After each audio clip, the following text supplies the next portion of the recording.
Gamers, what it is, it's me, Dank Nin. We're gonna be getting started with some Guilty Gear Strive Friday Night Fights very shortly, so stay tuned. Grab a water, grab a drink, get a snack, use the bathroom real quick, because you're not gonna want to miss even a second of this high-octane first to 10 gear action. We'll see you guys in a few.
Hello, my guys, gals, and of course, my non-binary pals. It is me, your friend, your homie, your host, the most, your MB, your creature, the Disney, Dizzy Extraordinary Dankman, and with me in the com booth is always the one, the only, the Potemkin goat, the newest Kai Kisk, LT33. How we feeling tonight?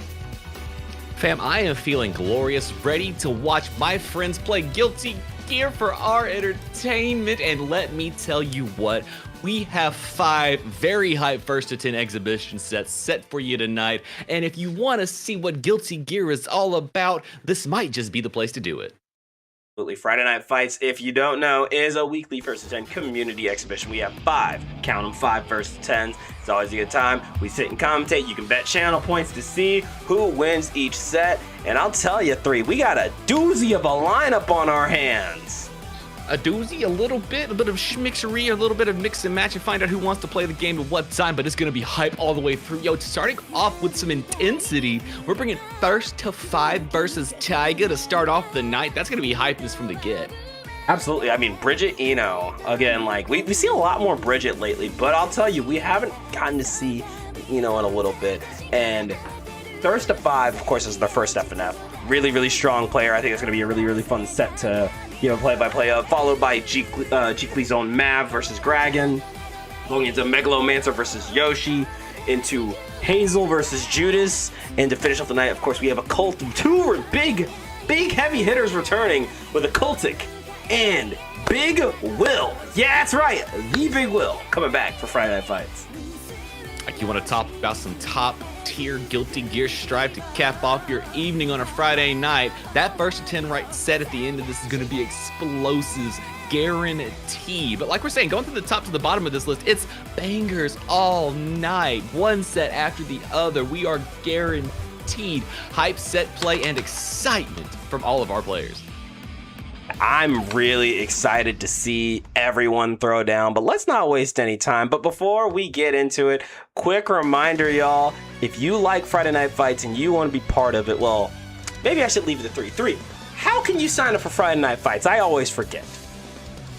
Well, I mean, if you're forgetful, I understand, but there's an exclamation point Discord you can type into the chat right now. It'll give you a link to our Discord, the Dank Gang, where you can sign up in our announcement section. We get a little Friday night section there for the signups. All you gotta do on Sundays when it goes live is hop in there, put one emote down, and it'll get you signed up for our RN generator, letting you prepare yourself to be selected as one of our lovely candidates for Friday Night Fights first to 10 exhibitions. But you want to improve your odds? All you have to do is sign up to be one of our alternatives for the night, and you will double your opportunity to be in next week's Friday Night Fight when you sign up. And you know what? I understand some people are like, I've got bad luck. It's a stat on my skill sheet, and I scrapped it so that I could have dexterity. What am I supposed to do?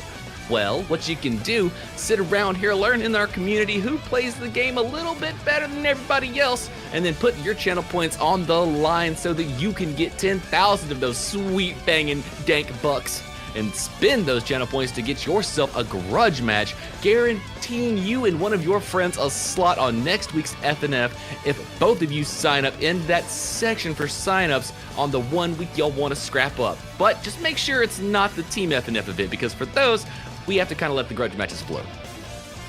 Absolutely, and if that is not enough for you, if you're like, dang, that's cool, I love first attempts and all that, but where's the money of it all? Well, we got something for you too.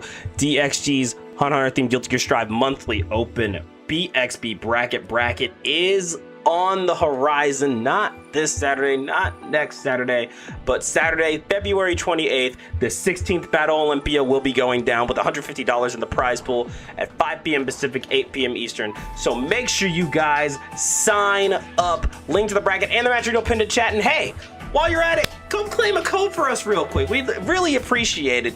Add a little more cash to that prize pool. That's right, couple of clicks, and that's 25 extra cents for free you get to throw in there for our competitors. And you know, here in the fighting game community, free bucks is the best bucks every time. Absolutely, but we kept them waiting long enough, I think, I think it's time we got in some violence. We have Bridget, Ito, Taiga versus Thirst in bout 1 of Friday Night Fights. Don't listen to what the Stinger says. It's a lie. The Stinger is a psyop ready to make you confused from the get. You thought you were mixed at character select. Well, we mixed you at signing up to get ready for fights. And look at the burst, already gone from thirst to 5, not wanting to get caught in the Bridget setups. Yeah, but getting caught regardless. Got that wall stick. Missed the rock the baby wall break, but it's all good. We got the block, caught the dive kick, and yeah, that's a little unsafe. Got caught by the low, and now we are getting schmixtulated high-low. Nobody knows. Gets the pickup with the back hit. Yo-yo into some killing machine. A quick RC off the DP. Still not enough to kill, but yo, we doing that damage. A grip of it. Do the high-low, don't you know? And getting the first round with a swiftness is Taiga. Yeah, excellent start here from Taiga, but Thirst not going to take that sitting down. A nice little pickup, got the reset, knock it down into the note, and one more time, get that high-low no one knows. And this is going to be a whole lot of guess the high-low, guess the 50-50 mix between these two characters. It definitely will. We're going to have to see some smart placement of FD to create some space to play what we like to call neutral here in Guilty Gear Strive. Absolutely. There's the burst. Tried to send the note out. A quick chemical love into the RC. Getting the pickup again. Is this going to be enough for a wall stick? Yes, it will. Hit me with that mad love and get me around on the board. It's going to round 3 on game 1. I'm loving the even playing field we're seeing right now. Back and forth, lost the round start interaction and spent the burst to get another one, but unfortunately Taiga is still going to end up against the wall, having to hold the smothering Eno pressure, saying, you know what, you might have brought the high-low back, but I've been doing it since I was brought into the Guilty Gear universe. Absolutely no coming out, and look at that nice jump in with the JS. It's time once again to guess the mix, but oh, a quick 5-piece set. Let's go back to neutral, baby. Try to catch you with that chemical love, but ooh, watch your feet. Getting caught by the back throw incident. Little chemical love off the deflect shield, but look at that side switch over here. Emily going nuts. Taiga getting a chance to play the game again. Throw incident. Now it's going to be holding more pressure. The deflect shield working out, but no, it doesn't because the yo-yo setup was prepared. But now let's find out how it goes. Heavy chemical. Oh my gosh, a touch away on both sides. And look at that, the 6P to call it, the dive kick. 3 round 1s don't come that close often, but man, oh man, what a way to start Friday Night Fights 149. That was a tight one. If this set continues at this pace, Dank, this is going to fall into one of the most epic first to 10 matchups we have seen on FNF. Hey, don't threaten me with a good time. I'd love to see these two keep at it at this pace. But hey, let's not waste any time. We're getting right into game 2. These players showing us that they've played definitely more than a few times. It feels like we've definitely skipped quite a few layers going into this game. I mean, you saw the ability to use safe setups and then immediately mixing all the insanity afterwards. It's like they wanted to let the other one know we can keep the block strings true. We're not always going to get, but you'll never know if I did it from the first.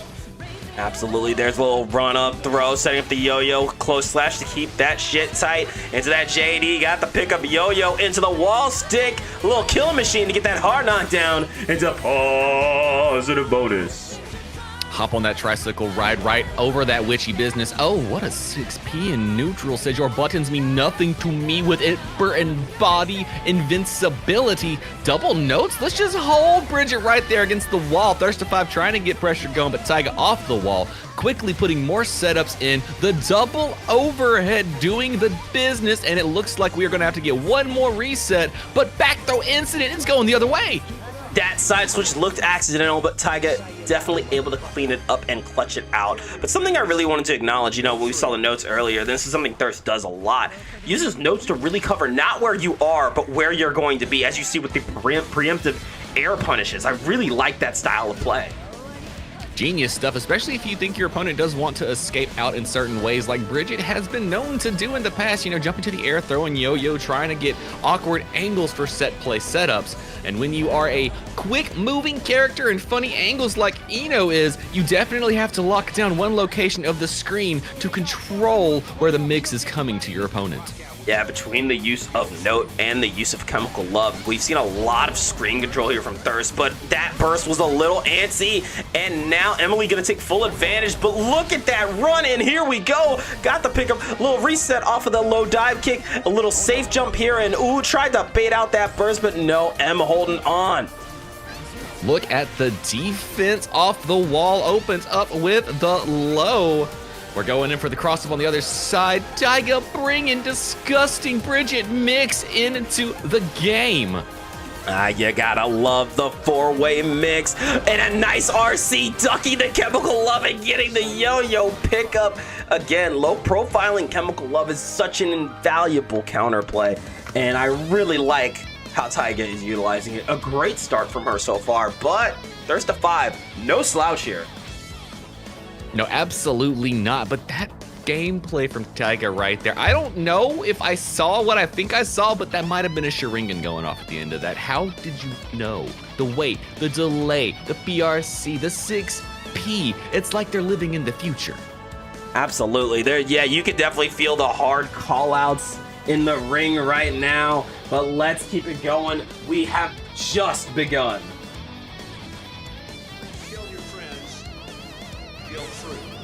Brown start going to stroke and look at the jump and do nothing to return for pain and suffering by Taiga. It looks like they have this Eno matchup on lock. Definitely does, but oh, look at that trade working out. A nice little 2K. We're gonna have to hold these 5Hs though. Try to go for the throw, but Thirst is not having that. No, absolutely not. Oh, look at the damage. Got the burst off on both sides here. But Taiga hitting the PRC opens up the low on Thirst, and then Thirst having to get gripped up by Roger command grabs. We go again, a little Fortissimo. Oh, we are so safe. Oh my goodness. And I think you said it exactly correct. Oh my gosh, that is so safe. Taiga doing safe jump setups and making sure they're able to block and gap pressure to punish Thirst to 5 every chance they get. There we go with the run-up throw. Setting up the yo-yo again. Said hold this pressure, hold it right quick. Tried to shimmy in, shimmy out, but Thirst was ready to catch that backdash, and now we're going to see if we can get that Eno pressure going. RC, but the deflect shield on Thirst to 5 creating a little bit of distance, but distance might not be exactly what you want with Bridget's huge buttons to have to compete with. There it is, the throw, setting out the yo-yo again, a quick press out, but you still have to hold some yo-yo pressure. Good deflect shield to get some distance, but again, the spacing always in Taiga's favor. One more touch is gonna do it for Taiga, but what if Stroke the Big Tree does what it should do best in low profile? Oh my word, but Taiga with an RC overhead again is gonna get them another game on the board. Yeah, so that is a 3-0 lead so far here for Taiga. If this was BXB or any other online bracket, that'd be the end of the story, but that is not the case here. This is Friday Night Fights, which means there is so much more time to adjust and adapt. But speaking from the Eno side, 3, what do you think we need to see change up here? It feels like Taiga's really playing well around the spacing here.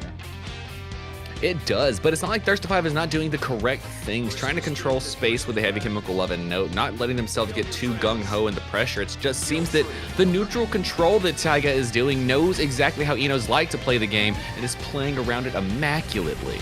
Really, it's just changing a little bit of the approach and 6P'ing in all the right places. Straight up, and there we go with a little stroke. Chemical Love into the PRC, tried it, and finally we got that Expedition 5D. Not even gonna burst that. Just want to hold that charge dust route, and I'll tell you, I love me some dust routes. You know, honestly, in this matchup, I would hold that as well. You never know when you're going to want it for conversions or it to get another touch in the game, just like Thirst to 5 earned right there. Are shaking off, you know, the rough start and getting an excellent pickup there at the end. However, Mad Love going to immediately be called out by Taiga here. A nice little walk back to the 5H, little blue wild assault, trying to lock it down. Still, we can't jump out, we can't fly out. We're just gonna have to hold this pressure. We delay the dive, get the connection, and then a YRC. Taiga saying, I know how to keep the game going in my favor. Interruption special with 50 tension used. A little stroke the big tree, tried it for the 5H once again with the kickstart my heart, good deflect shield, and again tried for the stroke. We saw the evasion, but they got the 2H, nice little reset into the wall stick. Yeah, give me that corkscrew. It's a positive bonus. Not many touches left, and you know an air throw gonna lock it in there for Taiga. Quick little read, got the jump in 2 frames. Quickest buttons in the West or East Coast, actually.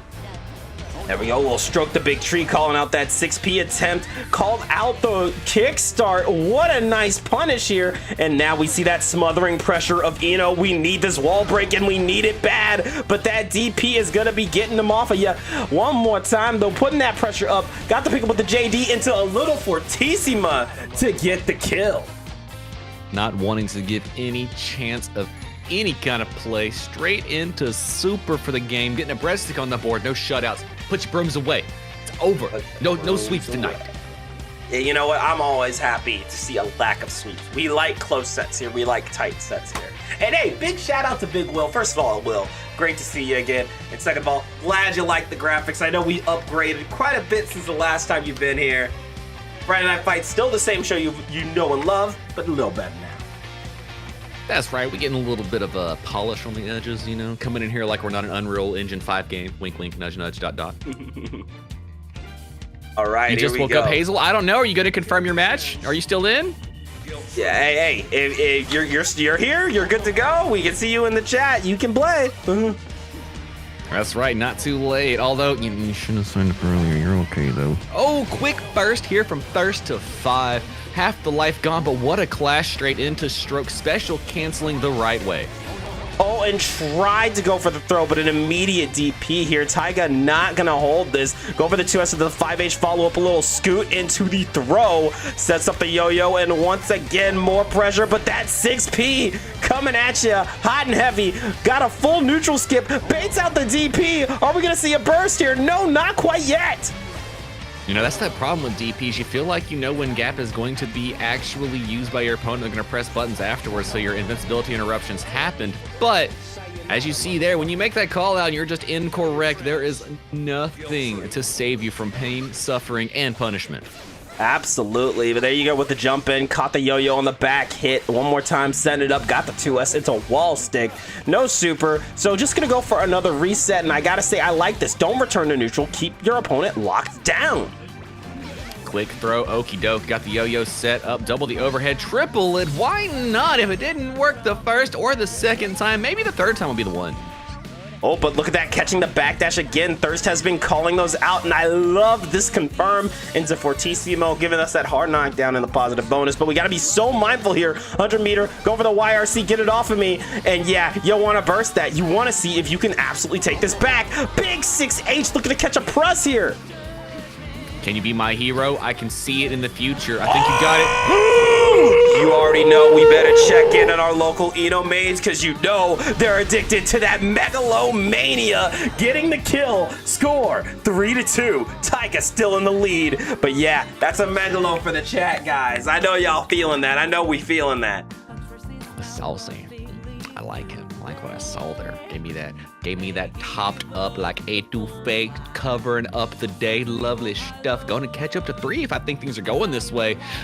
Taiga probably going to want to shut this streak on real quick from Thirst to 5.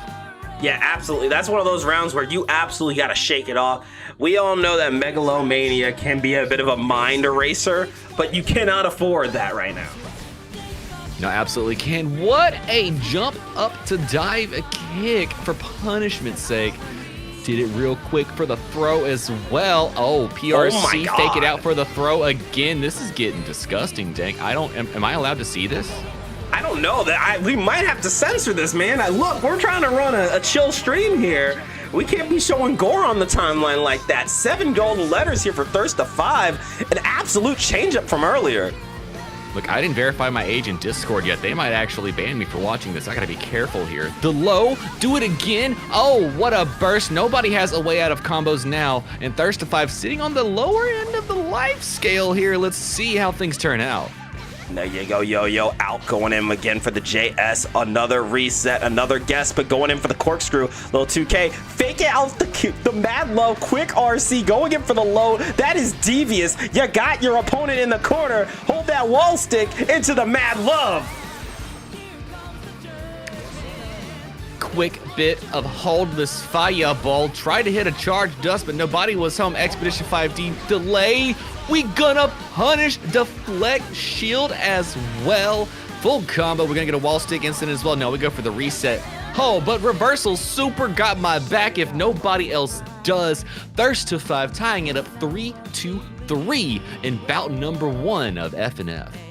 Absolutely insane comeback. You know, sometimes, especially when you fight someone you fought a lot, you see sets like that where the first to 3 is a sweep, but then right after that, everything clicks, and now all the games are tight and back and forth, and that's what we're seeing here, and I love it. And hey, can I get a shout out? What up, Judas? Hi, Judas. Can I get some hi, Judas in the chat? Hi, Judas.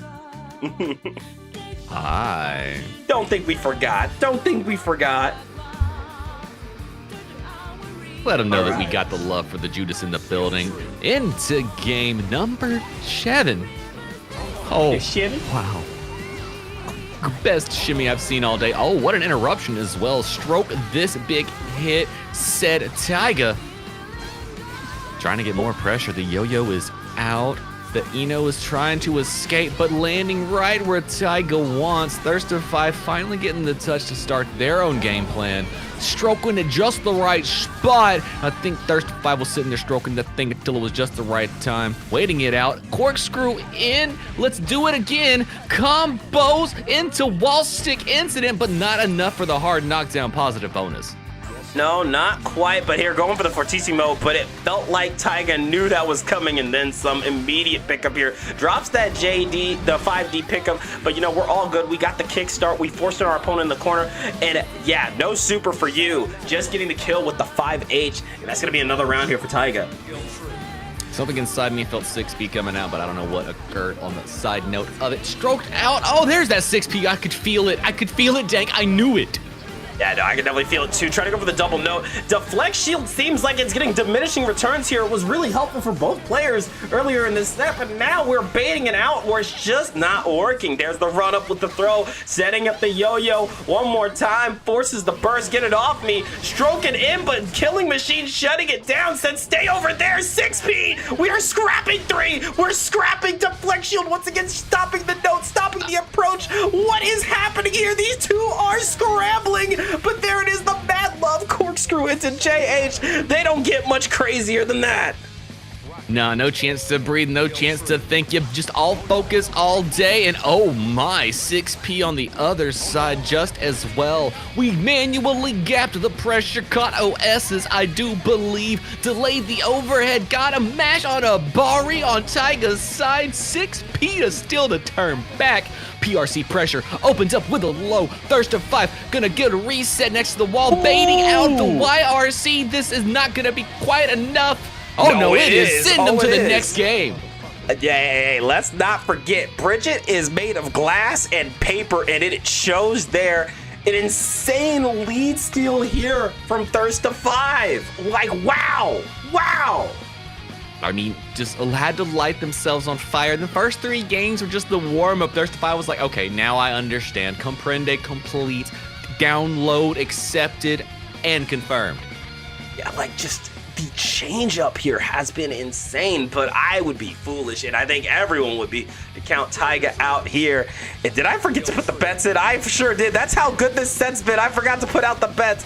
So hey, guys, gals, NB pals, make sure you guys place a bet, put some points in on who you think is gonna win. It's fine. It's basically tied up. I mean, yeah, it really is. Like, 1 up on it ain't nothing. Y'all see all what it was like at the beginning of it. It's just a matter of who gets that last touch now. Thirst to 5. Lighting things on fire. Reset the pressure with a little bit of hard knockdown positive bonus. Delay the overhead catching back dashes. I'll tell you, more often than not, Thirst seems ready to catch these back dashes, and it's gonna be, you know, it's definitely one of those characters where it feels like it's better to just stand your ground. Abari, my beloved, after a quick FD, I do understand the approach. What a back throw. That said punished. No chance to escape that for Taiga. No, absolutely not. But here we go. Another kickstart coming in with the 2S, 5H into another kickstart. Got the wall stick. And yeah, we're going to do that loop-de-loop and pull. Your shoes are looking cool. With that hard knockdown and positive bonus, I think we're going to go for a nice jump in. But look at that backup. We got a wild assault and some NBC combos here. 3. No wall stick. We're going for the reset after a little YRC get off of me. But oh, look at that. Get him off. Just a little bit too much space to play the game. Wild Assault keeping the yo-yo real. That was Frame Trap City. Oh, rocking the baby. Do it again. Reversals. super on the other side. Thirstify has had more than their fair share. Backdash Oh, BRC the 5H getting low Taiga. profiled. Hold on, sets up the yo-yo. Oh, the rocket dive just barely out of the way. We are scrambling here. Scrambled eggs. The frittatas are on the table. Good Lord, who is going to get that last hit in that yo-yo? Taking it out. Taiga able to clutch up that round tooth and nail going into round 3. You know, that's the kind of round that lights an Eno main on fire. I'm just going to say, oh, and as we do see the DP from Taiga baited out, going to give positive bonus to Thirstify, who strokes the big tree to make sure burst is not going to be an issue anymore in this game. And there it is, a little chemical love into a quick confirm there for Thirstify, who is up, by 5-3. Wow, just again, great adjustments here from Thirst, but it feels like Taiga is not too far behind. Whew. No, I literally feel like it is just the beginning of the set flipped on its head, and that kind of momentum turns quickly in a long set. It would only take one round into another there for Taiga to make their own comeback, tying the score and probably taking the lead as well. Absolutely, but as Thirst mentions in the chat, you're a GOAT when it comes to first to 5, but now you lose. But hey, this is the real challenge. This is where champions are made. Friday Night Fight is made to build stamina, and if you are good in a long set, this is your type of event. So let's see if Taiga can clutch this up. There's still so many games to adjust and figure out a counterplay plan, and we're already starting off real strong here. Got the throw tech, but hey, avoiding that dust and getting a nice healthy punish here. Again, checking that 6H, it feels like Thirst hasn't been able to get their turn started. I mean, trying to say it, I'm looking at chat, and I might be starting to agree with the pendulum swing known as watching great players play their characters of, oh my god, Bridget is dog shit. Wait, never mind, Bridget top 1. That's the pendulum. That is Guilty Gear characters. Absolutely. You could even go farther to say it's the pendulum of fighting games. The it's so over, we're so back mindset of, oh, yo, man, this round's over, into, wow, I actually clutched that. Maybe I'm sick. This is true. I mean, you never know. Hugo's always a beast when they're on the screen. We know that from Evo stances. Oh, the overhead yet again. The Bridget mix. But as soon as Thirstify had a real chance to fight back, we saw 6P and the pressure switch change. Absolutely, and oh, the fake out low, good block on the dust kick, start my heart, got that kill, and that is gonna be another round for the yo-yo girl. Let's keep it going. Kill your friends guilt-free into round 2. Let's see. Oh, an immediate back throw incident going out with that fake out hover. The spacing not quite in your favor there, Taiga, looking to fight you off. Jumping into note to make sure the pressure is held safely. Better to be there than where Ina wants you to be. I mean, am I right? Oh, what kind of disgusting overhead mix was that? Yeah, no, we gotta get you on like a setup character stat. We gotta get you on Millia Rage Thirst. What the hell was that? Yeah, no, you can have fun with that. I understand Mad Love Avocados. Yeah, Mad Love Avocados. That's what I'm gonna call it from now on out. You can't stop me. Making some guacamole music up in here. Got the pickup with the 6H into the Mad Love. Bro, now I want some chips and guac. We did this to ourselves. Bro, you're right. Chop a little jalapeno on there, and I got salsa. Oh, quick, hold the Agato again. Double it up because the first time felt like it was a fluke. The dive afterwards, and then a stroll up to the throw. Stroke nobody home. The backdash baited out. Agato into low. Another throw yet one. Again. Is this a grappler?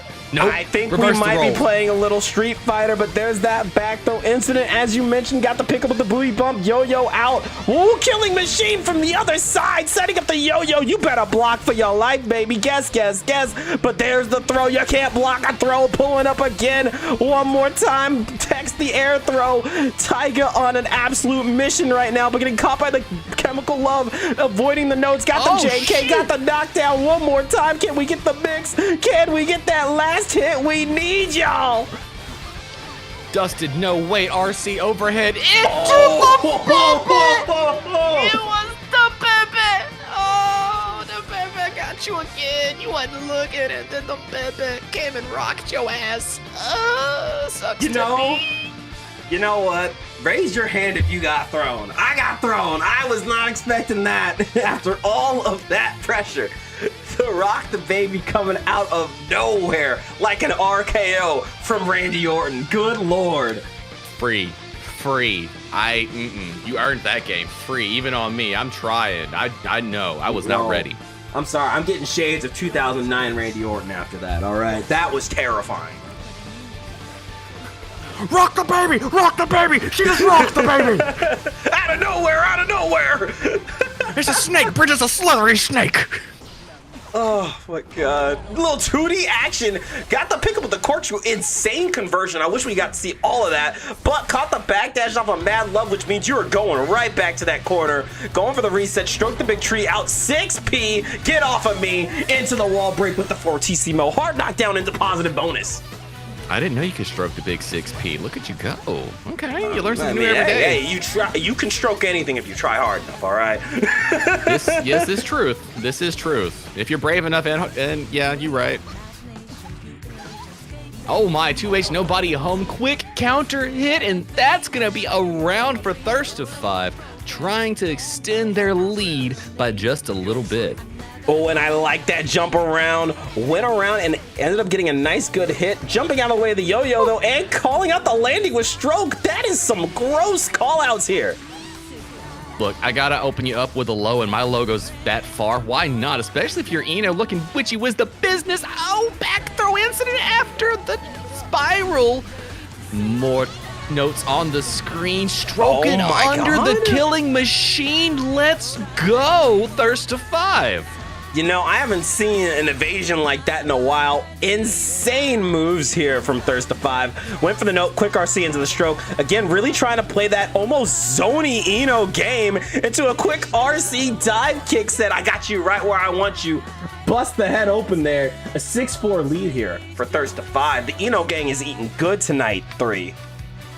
I saw that. I saw the note, and then you PRC into the...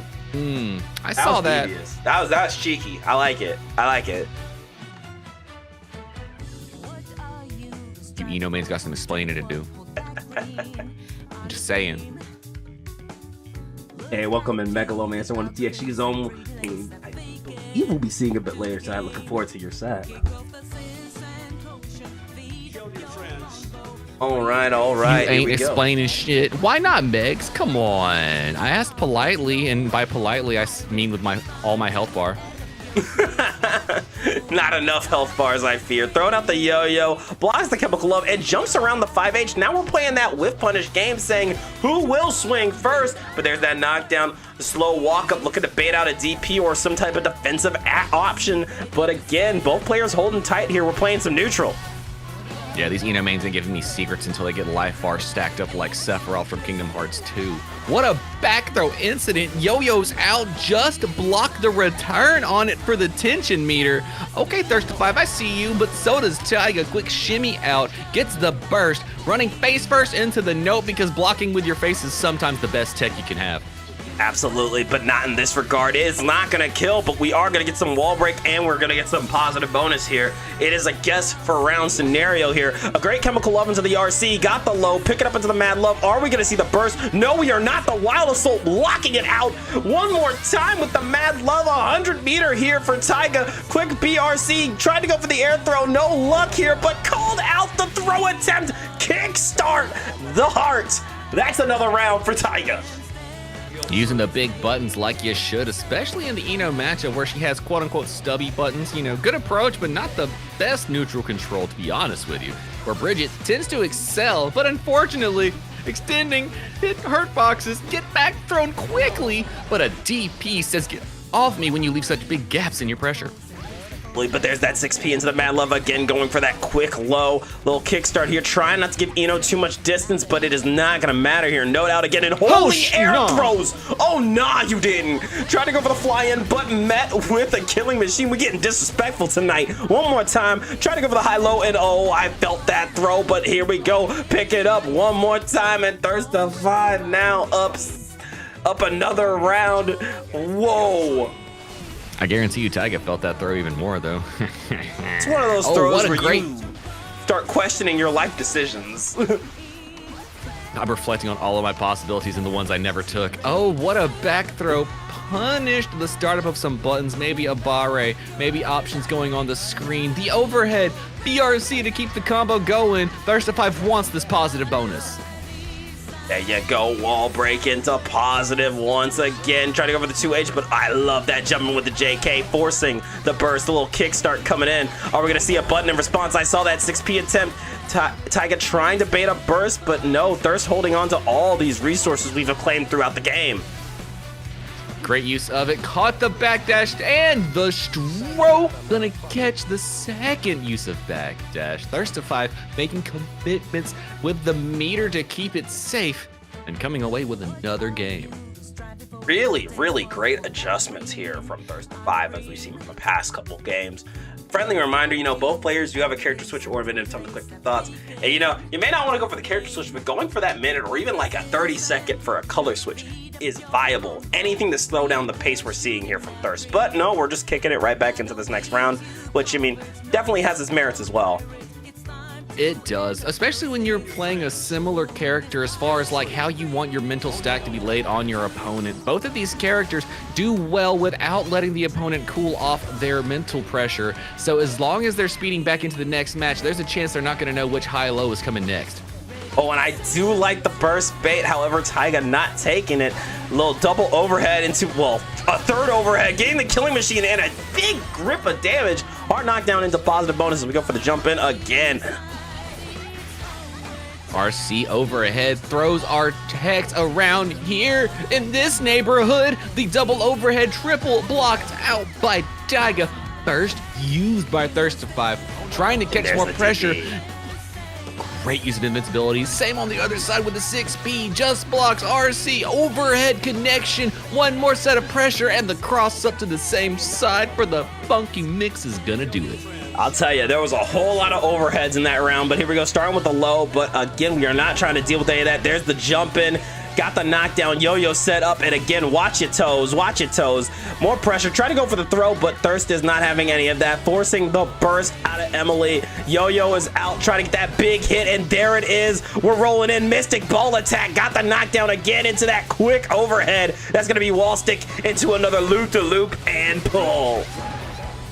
Around the world, we got positive bonus. Overhead blocked out. One more time with the pressure. Just blocks on Thirst5's side, but then opened up with an overhead. Had to burst. Killing machine to allow reset of pressure. We're calling this full screen nooch, but really, we know Bridget owns this position of the screen. Yeah, but those notes making it very hard for Taiga to get something started. But the back throw incident, pure confidence here. Score is 7-5. Taiga showing signs of life with a nice clutch up there. I'm liking what we're seeing here. And again, I think the real name of the game is going to be, can we get around these notes? Can we get around the screen control that we've seen Thirst5 show throughout this entire set? Definitely can be the name of the game, but as we've seen as well, whenever Thirst5 does go for the setup and Taiga chooses to go play, well, what I like to call offensive defense in the approaching situation that Thirst5 wants to allow them to play into, it seems like they can almost see the future of what Enos wants to do to get maximum damage on the return. Absolutely. Here we go. Kill your friends guilt-free. Taiga so close to getting a meme number on the screen, but we're not going to have any of that. Nope, missing its mark. Tried to bait out the burst here, and I don't blame Thirst, but it's awfully early. Taiga still holding on to that. Into that guard crush. Tried to go for another pressure attempt here, but a nice DP out. Yo-Yo out, got the low, and yeah, we are not going to let this combo continue. Once again, 6P into a quick burst. Side switching you. Tried to go for the throw. An excellent tech here, and a great trade working out here for Emily. Oh, wonderfully done. Killing machine for the hard knockdown. Positive bonus. Thirst5 gonna have to hold this. No meter to be had. Oh, unfortunate whiff of the throw. Just a little too quick on the trigger pull. Oh, and there you go. Try to go for the jump around, and I love that delayed dive kick ever so slightly to catch Taiga on a backdash. Once again, though, Mystic Ball attack. Able to block off after Roger dive. Great timing here, and we are really showing our movement here on both ends. Yo-Yo out. One more guess will do it on either end, and there's that run up throw to get the kill here. Taiga keeping the momentum on her end. But I'm just wanting to get this closer in our first to 10 set here for FNF. I mean, bout number 1 is coming to you quick, fast, and in a hype type of hurry.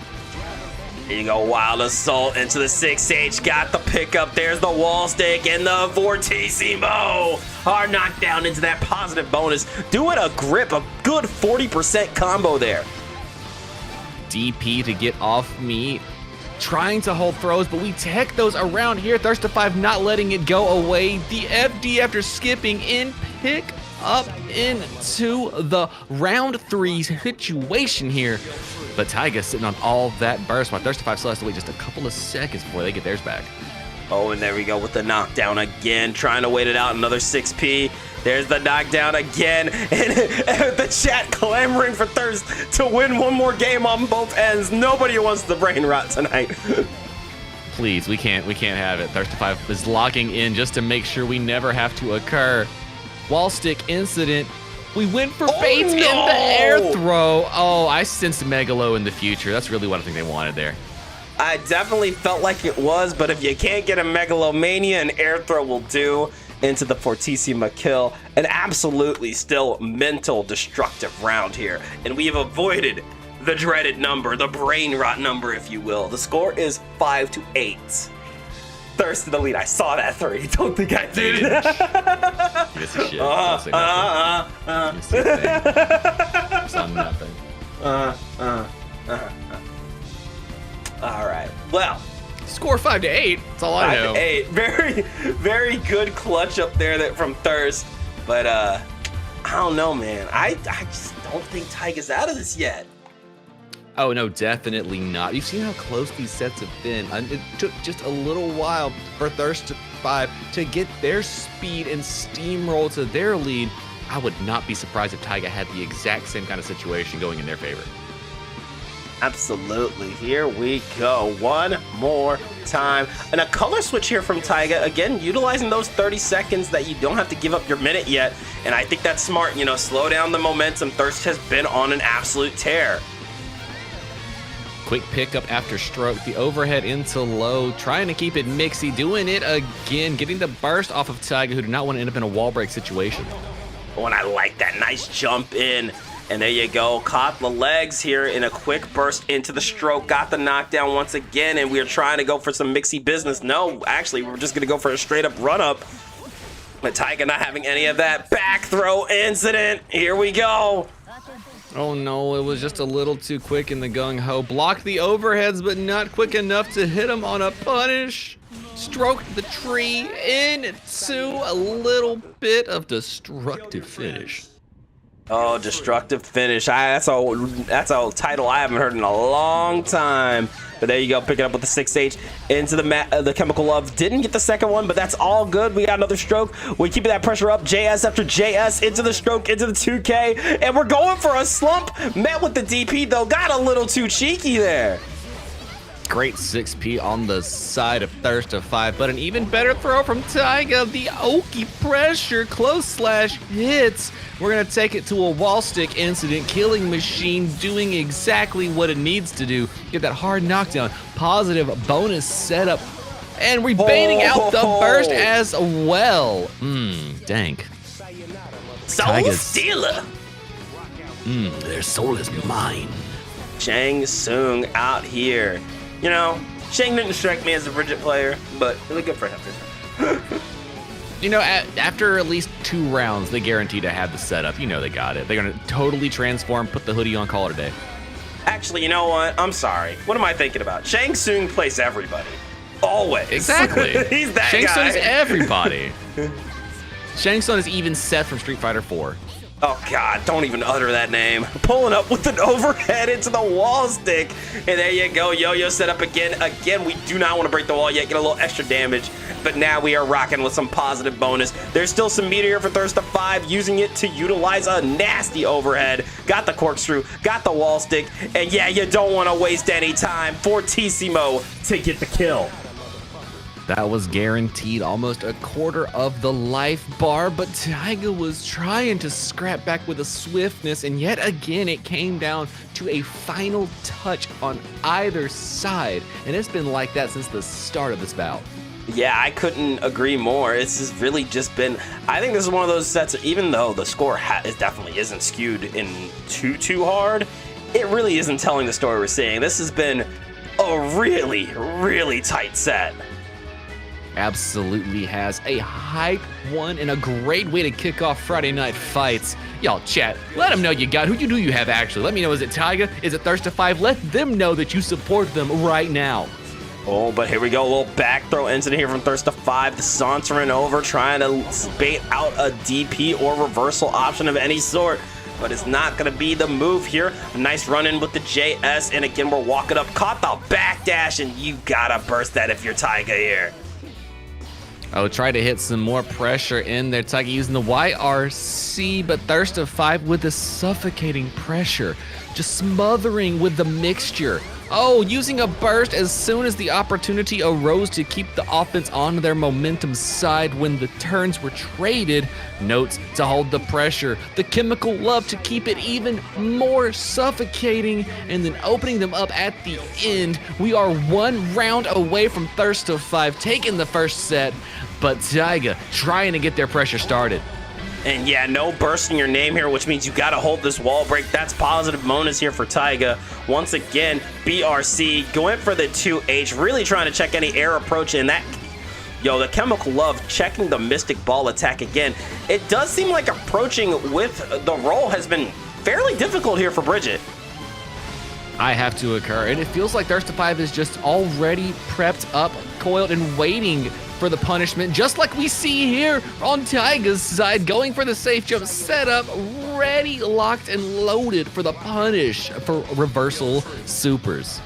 Now Thirst at set point, however, Taiga looking to turn this around, caught by the 6P, misses the Mad Love, but this one's not gonna miss. Got that wall stick, no Fortissimo, don't got a meter for it, but we are gonna go for that wall break, get that positive bonus. Try to set up the yo-yo, and oh, I love it, great punish, and a nasty impromptu pickup. One more time, guess the run-up throw, setting up the yo-yo, no super for you. Got the wall stick, one more time, the killing machine, hard knockdown, positive bonus. Are you gonna use the meter? Are you gonna use the resources? You gotta. Killing machine out, takes out the note, forces you to block one more time. We're going for the Mystic Ball. Doesn't get the hit though, forces the burst. This is so back and forth, good lord. We got notes, we got yo-yos, we have flying witches, big bounty hunter buttons on the screen, RC incident, no wall stick, we got resets, point blank, there's a magical pixel on Thirst5's side, stroke, PRC, stroke, reset, opens up with the low, it's not over yet, wild assault, wall stick incident incoming, not enough to kill, is it enough to kill? No, we have magical pixels on both sides. And here we go, a deflect shield to call it out, killing machine, send it out, not enough to kill, we're using that FT to make everything safe. Roger Dive getting whiff punished with the 2S, Thirst5 able to clutch it out, 10-5. What an explosive start to Friday Night Fights number 149. Bro, I'm gonna need like an ice pack.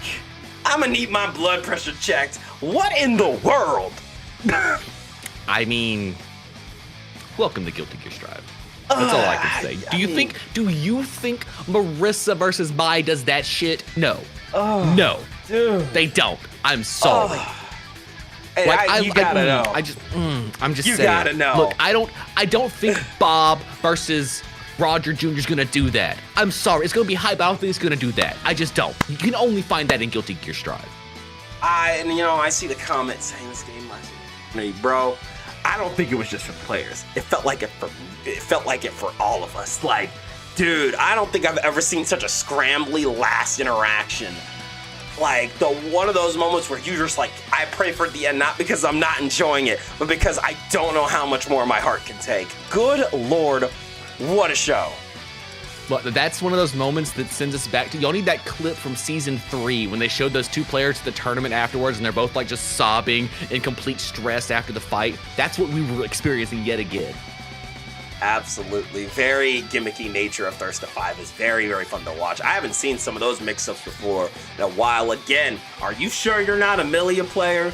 Just Asking, and of course, always great show there from Tyga. She's always such a great Bridget to watch.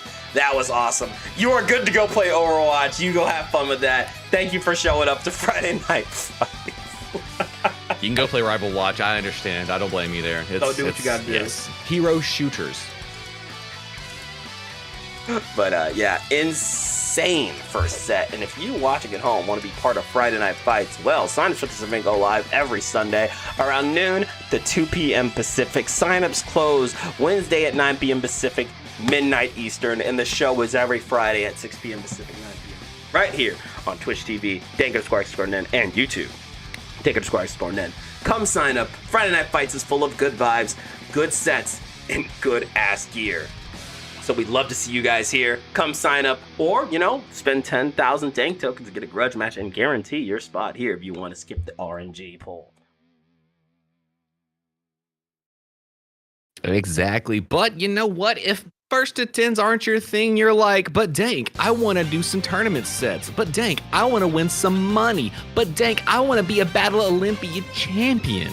Well, I'll tell you what, all you gotta do is wait for that once a month wonderful time known as Bracket, when the Dank Gang brings you our very own first to 3 best of 5 tournament series coming to you at the end of the month, probably February 28th if I remember the signups, all right? Yes, February 28th at 5 p.m. Pacific, 8 p.m. Eastern, $150 in the prize pool as a starting prize. Come sign up, link to the DxG and the match arena will be pinned in the chat.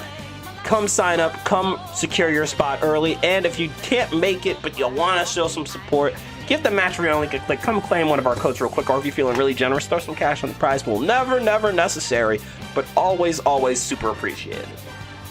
Absolutely wonderful times, sharks in the waters, guaranteed that when you put your ego on the line, because that's all we're asking for the sign up, you are going to have a great time scrapping with some of the best competitors in the Guilty Gear Strive scene.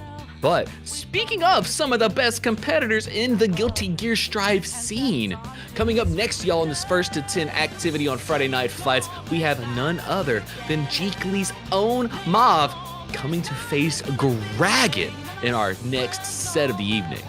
Absolutely, Gragan and Mav, both absolute demons when it comes to their FNF records. So this is going to be a set to remember. I'm honestly shocked this isn't PAL 4. It's PAL fucking 2. And we got some more violence coming at you very shortly between Chaos and Kai Kisk. So don't go anywhere. We'll be right back after these messages.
show to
All right, gamers, welcome back. Welcome one, welcome all to Friday Night Fights number 149.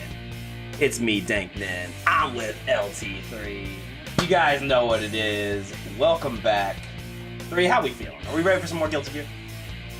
Oh, I am more than ready for some more Guilty Gear Strive, especially when you have two specialists coming to put on some very entertaining sets for us, featuring none other than Jeekly's own Mob versus Gragan.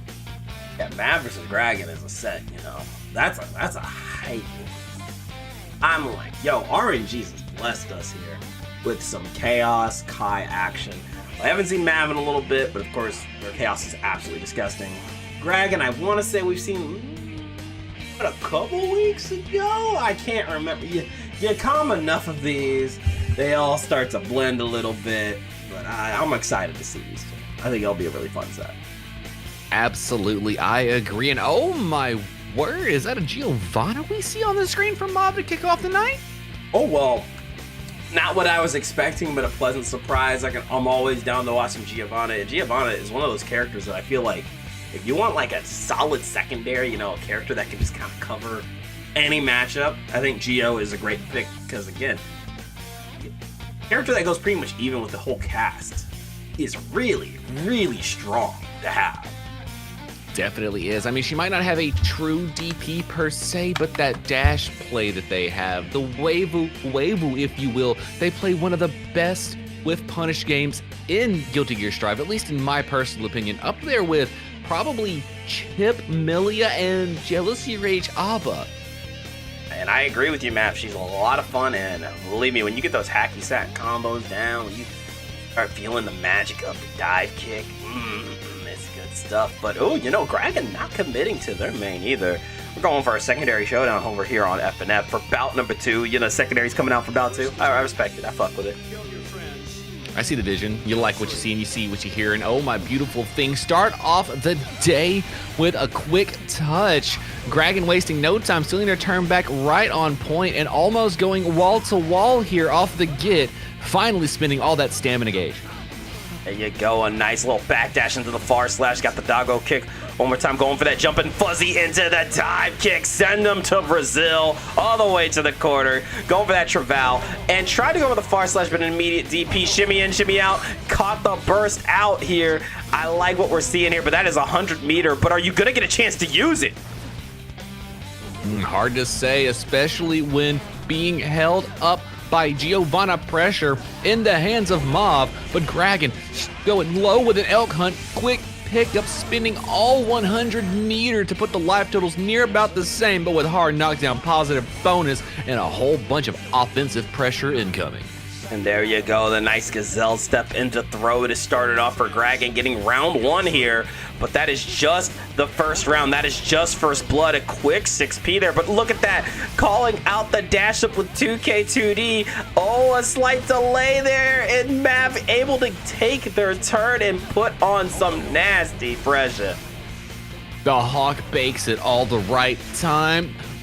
The overhead connection, reset the pressure, disgusting lows into throws. What's the next bit of pressure gonna be? Waste the stamina gauge, keep the pressure going, and Mob forced to burst at the last second. Here we go, a little 2D into oh, I like that. Look at that 5P confirm here. Getting a lot of pressure, but that DP shutting it down so that I don't want to hold that. Caught the backdash with the overhead, and a quick RC into the close slash will do the deed. First game going to Gragan. Well, dang, it's like they say, the flames are only plus if you believe they're plus. If you don't think they're plus, are they really? Yeah, like you said, what does it always say? You're always plus in your heart type shit. I mean, hey, heart players, where you at? Represent when you hog bake on defense and you know what's up. The reverse DP, so sweet, bringing forth the taste of victory. But into game number 2, I feel like Mob's gonna make quick adjustments here because honestly, with both these characters, figuring out how your opponent wants to play with them towards you is a lot of the first 2 games. You go, I like that. A nice air delay there, going for that jump in and playing that distance game. But yeah, both of these characters have some really nasty neutral buttons here. For every 2D you try to go for, you can get 2S or far slash here from Sin Kisk. Judas correcting me. You're never minus if you're not a bitch. You know what? I can understand that as well. That's same vein. But you know what? I can't say that sometimes I don't smell like punk bitch from a distance. Oh, look at that good defense, but oh, as soon as I say it, you see the backdash, you see the overhead get caught. I'm sorry, Mav, I cursed you, homie. Going in, beak driver into the follow-up, another 2S into another beak driver, but look at that dash 5K, looking to shut it down. One more time, the spacing is so important here. Tried to go for a dash in, but met with that far slash into the lariat follow-up. Dragon standing strong here. Trying to control the neutral with the bigger buttons, which are definitely in possession of Sangio's 2D. Oh, the Hawk Baker is blocked, and this might be a lot of damage coming Dragon's way.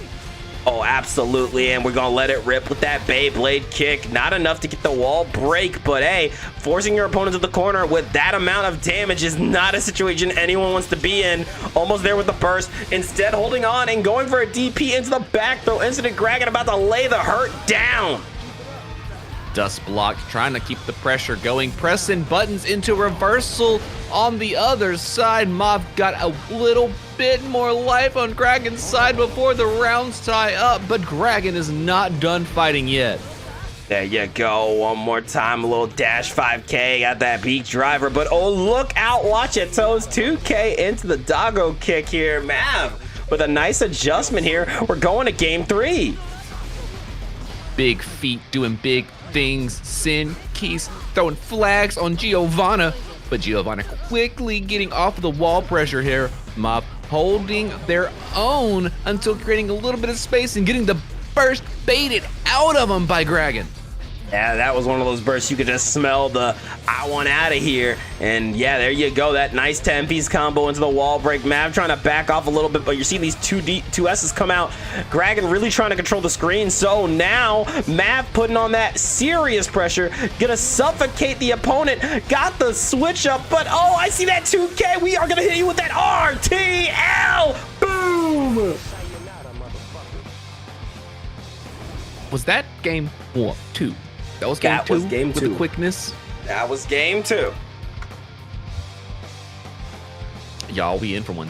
Alrighty, I'm just telling y'all. We get ready, lock in, clutch up. It's gonna be a doozy of about number 2. I don't think Mob's gonna take that one lying down. I can feel them cooking up something disgusting as we speak. Yeah, I know, I really do like how Mav's been playing this, but you are also forced to deal with something that's very scary no matter what character Dragon's on. Dragon's absolute screen control and aggression makes it very hard to get your footing in this matchup. This is absolutely true. Dragon tried to check with a 5P, but instead really checking with a Hawk Baker. Mob doubling up on the cross-ups with the overheads. Try to a barre on their own, spaced out in neutral, and then put into the blender by Dragon. Oh, and here we go, a little Street Fighter 6 with throw loops into wall stick, into Tyrant Rave. Your health bar is gone. I don't know where it went, but I'll help you find it. Going in with that 2H into the overhead, follow up into that charge dust. 5K gets the kill here. Insane round here from Dragon. Oh, I found it, Dank. It was in the next round. Look, there it is. Oh, yeah, it's you're back. so right. See, there it is, there the whole time. That's all you gotta worry. See, that's all anytime it happens to you, chat, just remember, it's in the next round. That's where your life bar went. We're all good. It'll come back. It's fine. It'll grow back. Got the Just wall like my stick. ego.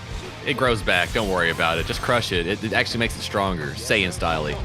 Yeah, you know, that checks out, but hey, are you ready for a little more of that RTL? Gonna get that hard knockdown into positive bonus, but there's a full stick of butter here from Mav, so we are gonna let that Beyblade rip, and that is gonna be a kill. There was no way you were living through that. Going into round 3, burst on Mav's side, Dragon about to get it back, and now we are all evened up. It all comes down to who is able to get that first big hit.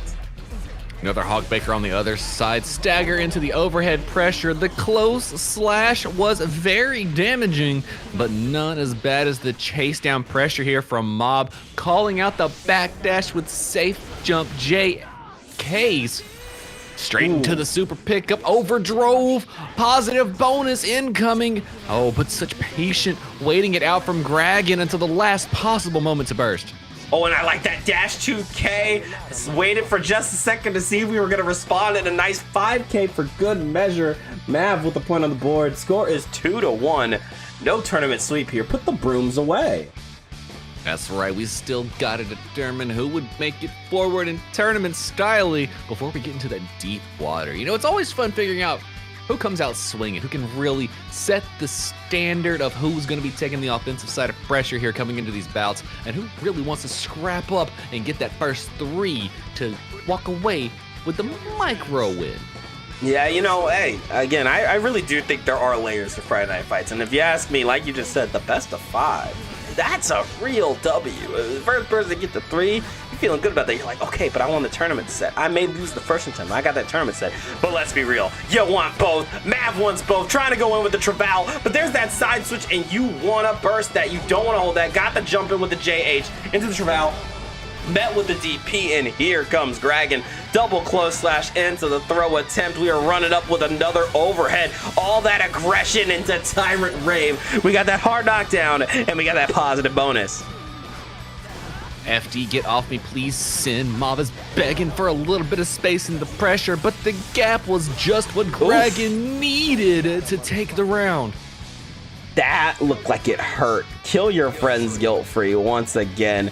And again, oh, look at that far slash. Got the pickup with the 2K into the wild assault. We used a lot of resources, but it's all gravy, baby, because we got that positive bonus coming in. Try to feed a diet of solid mids out here. Gragan jumping in. A couple of 2Ps to Abare the way. Crossed up yet again. And Mav is really putting on the pressure here. Oh, and I saw that super jump, and I know what that means. We want to get that dive kick, and I don't blame you. You want to take him to Brazil here. Shimmy in, shimmy out, trying to lock it down. Risk gauge starting to rack up a bit here, but we really need that open up. Shimmy out, far slash to get the pickup. Oh, we get the dust into conversion, straight into Tyrant Raves. Hard knockdown, positive bonus. Mav sitting on 50 meter, but not gonna get the chance to spend it. Gragan gonna get the 3-1 win with the overhead. Yeah, now that is the tournament set, but believe me, we are just getting started, and I really do like the adjustment we've seen very quickly here from Mav. But now you start to wonder, are we gonna stick to Geo, or are we gonna switch to the main? There's not really a bad option here, but it looks like we are representing the Giovanna. Sometimes these sets ain't about winning, sometimes they are about pushing your new character. Absolutely can be, and realistically, I can see how Happy Chaos coming into these fights might be a little bit challenging considering Scum Dipper does very well in the matchup. Absolutely. There you go. Little 2S forces the burst again, caught by that 2S. And look at this confirm into Tyrant Rave. Nasty string out here. Another hard knockdown, positive bonus. Tried to go for the J Scuff, running up with the throw. One more time off the 2K into the overhead, and Tyrant Rave. 7 golden letters. Good Lord. Locked out the bursting, locking in the pressure. Tried to spam 5K off the get just to see if Mav was going to run straight into it. Gragan spacing out pressure. Tried to Abare, was called out with the overhead. Straight pickup, sick combos here. Bring forth Ray to get that positive bonus. Yeah. And you're gonna get a little hard knockdown while you're at it. However, the DP, once again, the get off me tool of the gods here. Running in with the nice little beak driver into follow-up. Ran in with the throw. We blocked the super, but what's the plan afterwards? What's the punch we're going for? You're gonna go for a whole lot of nothing, because there's the burst into that overhead. Got the pickup with the 6H Rekka. One more time. Uh-oh, are you ready? A little RTL. Are we blocking? Do we press buttons for the safe jump? Oh, we FD'd straight into the punishment, using some wild assault to get the corner carry. Not for the stick, just for the reset. Holding pressure, still sitting on some stamina gauge to burn. Oh no, they had to wait off and get off the pressure. Now we can spend it.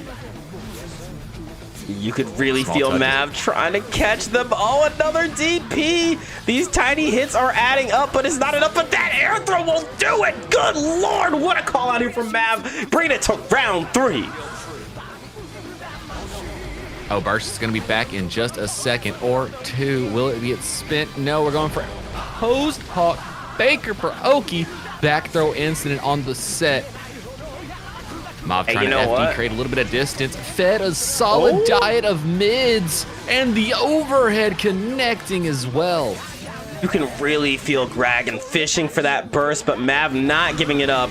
There we go for the flip around into the Rekka one more time. Dash into the close slash. Little BRC with that instant overhead. Got the fuzzy. Forces the burst. I don't want to hold this anymore. There's the jump and nice knockdown though with the 5K 2D. Tried to go for the side switch. Oh, are we blocking? Are we blocking? Oh my God, we're supering. Yo, the Beyblade kick winning out. What happens when an unstoppable force meets an immovable object? You get a 2-3 score here with Gragan still in the lead. Damn, we just mashed the supers, wondering who wins. I love it. Beautiful stuff there from Mob. Getting to 3. Starting that come up on the other side. You know, honestly, Dank, I was just throwing dice in the air wondering who was winning that exchange. Honestly, you know, if it was a second later, that would have been Sin's round. However, the iframes lasted just long enough for Mav. I think that's a great response. It was a bit of a heart stopper response, but it was a great response. 2000%. You know what? Maybe in some alternative timeline we could have PRC faked it out, but honestly, I'd have spent it and hoped the invincibility held on. Sometimes that's the vibe. A little 6P. Try to go for the Wild Assault. No confirm here, but that's all good. We got the Abare here said no throws today. Look at these evasions of the 2 S's. Both players really trying to catch each other slipping. Quick pickup into a throw against the wall. Fake the close slash, going in for lows, and then mids open it up, Mob, putting him against the wall. Take a bite. Why don't you? You got a second to do it. Gragan trying to get another touch, and with that, gets the round. And there you go, wall break into a kill. Once again, kill your friends guilt-free. Went for the slide in, little J scuff, but oh, look at that, the 2K and the doggo kick. We're going for a slight backup here. I like the check in the the anti-air. Going for the jump in again, a little 2K 2D action. These 4 framers really trying to lock Gragan down. I like the change-up we've seen here from Mav. Beautiful stuff. Close slashes, the dust trying to get through. And then right whenever Gragan went for another bite to eat, using the burst to interrupt the pressure. Not gonna really help out though. Still gonna have to go through that wall. Still gonna give Gragan all the meter they could ever ask for. Yeah, you could just see it rolling in, and there you go. The Sun Dipper got the pickup with the DP. Not enough to kill though. The 6H just trying anything. I thought that might have been a super attempt, but no, it is not gonna work out. That's another game for Gragan. Yeah, try to get a hop, skip, and interruption, but not quite on point for it. Gragan getting another one, bringing the score to 4-2, if I'm not mistaken. Which is a nice lead, but I'll tell you, in Friday Night Fights, a 2-game lead isn't as big as you would suspect it is. Absolutely is not. I mean, that's actually just a couple wins away. 4 rounds, nothing to worry about, no scoffs. I've seen reverse sweeps. I mean, this is not impossible to have happen on a Friday Night Fight. Absolutely. Once you've seen a 9-1 reverse sweep comeback into like a 10-9, you stop questioning things. Anytime it could happen. Going for that 2S. Blocks the overhead this time, and there's that big old 5H. Isn't able to confirm off of it. At this point, we are scrapping. We are scrapping with our block strings. Someone's got to get it. Oh my God, you did not just throw a 5H. What in the world are we witnessing? 2 frames, baby. Fastest buttons in the game. Straight into spin kicks. Eddie Gordo taught me this stuff. Try to tech throws up close. The 6P of Gragan just a little too preemptive. Saw in the future a little too well. Ending up eating the hard knockdown positive bonus and a jump set up into back throw. Gonna lock it down, send Gragan to the next round with none of that beautiful tension they had earned. I mean, still has burst on the table, but I'll tell you, that was a textbook Giovanna round. Again, great defense here from Mav. You can really see them starting to tighten up. But as I say that, you're forcing the burst out of Mav's hands. One more time, got the beat driver, got the distance. There's the slide in, no pickup, back throw incident. Here we go, jump around. Oh, the fake out empty low, disgusting work here. Got the 6P into the doggle kick, still not giving up the burst, but there's the DP. We are trying to catch you with the overhead, but the super is coming out. You cannot burst out of it. 100-meter on the table here. What is Dragon gonna cook up for us? A little bit of Tyrant Braveheart knockdown positive bonus off the pickup. One touch is all it's gonna take. Run up with a close slash, bringing us to another round 3. I like it a lot. These two are tied up, but there's the nice dash in, a little run up with the throw one more time, empty jump into another throw, another empty jump. Thought we were gonna see another throw, but it was a throw from Gragon's end this time, a little back throw incident. There's the 5H, nice pickups here one more time, got the wall stick. We're gonna keep the toes out though, gonna get that wall break into positive, and once again, Mav trying to hang back, trying to go for a whiff punish, and yo, running right into the feet of Giovanna, trying to go for another JH. There's the overhead. Are we gonna see a burst? No, we are not just yet. Oh, but there it is, delayed with the best of them. What an anti-air, waiting for it. The 2K into the throw. Nice delayed tick throw here, forcing the burst. We are running up. We are playing some footsies here, but no, they're the walk back into the far slash is gonna secure Greg in another game. I'll tell you, that's the patience you'll want to see. That's what high-level Strive is all about. That smart walk back there, letting the stamina gauge build up so they were guaranteed the extension on the confirm. That was genius level stuff there from Gragon. Hey, it's something you learn a lot when you play a lot of high-level Strive, be it ranked, be it with friendlies. There's nothing quite as strong as slightly walking back into button. Sometimes you gotta play some good-ass neutral. Shades of Akuma, you just gotta walk back with the standing M. I understand, it's just super necessary. Beautiful stuff to see. And now, score 5-2. Mob sticking with the Giovanna, must sense something in the matchup. You know what I'm sensing? I'm sensing a whole lot of DP, a whole lot of aggression here. Gragon seems to be kicking up the speed here. It's a clean hit Tyrant barrel. Good lord. Oh! Dang. Send them. Expedition 5D for 7 golden letters on the screen. That was a disgusting round. I might have to put a flag on the field for some unnecessary roughness on that one. 15-yard penalty, actually. Personal foul. Destructive displays of animal cruelty on the screen. Yeah, actually, yeah, you be hitting the dogs? Like, dude, actually, hold on. We can ding you for that. Running in with the throw. One more time with the empty jump. And again, we see it really suffocating Dragon here with the Beyblade kick. Let it rip. Our knockdown into positive bonus. Are we going to see a nice safe jump? Yes, we are. But a great backdash here into the beat driver. Pick it up one more time. Say it with me. RTL. Oh, we're going to get the hard knockdown positive bonus on the wall break from that distance. What a just block into tech throws. The Abare 5P mob not wanting to go for another wall break. Instead, going to call out the back dash with a dive kick of their own. Linsha called it out with the super. My goodness, I didn't not think that was gonna hit. I like that 4-frame check. They're really trying to catch you on the gaps, but this time we're blocking the overhead.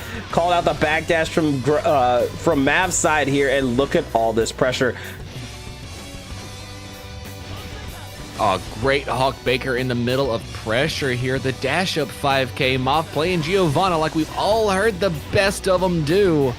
Quick pickup though. Gragon so close to getting another game on the board. Tried to run up, but the interruption here from Mob gonna force the burst out of Gragon. Oh, and that's a sit down anti-air with the dive kick one more time. Doesn't have the meter now, but I tell you, that was still a solid punish, forcing Sin into the corner. Goes for the deflect shield, no charge dust in sight. You can't get the hit, but there it is, a nice jump out, and you already know you're dead to rights. Give me one more. RTL. You missed?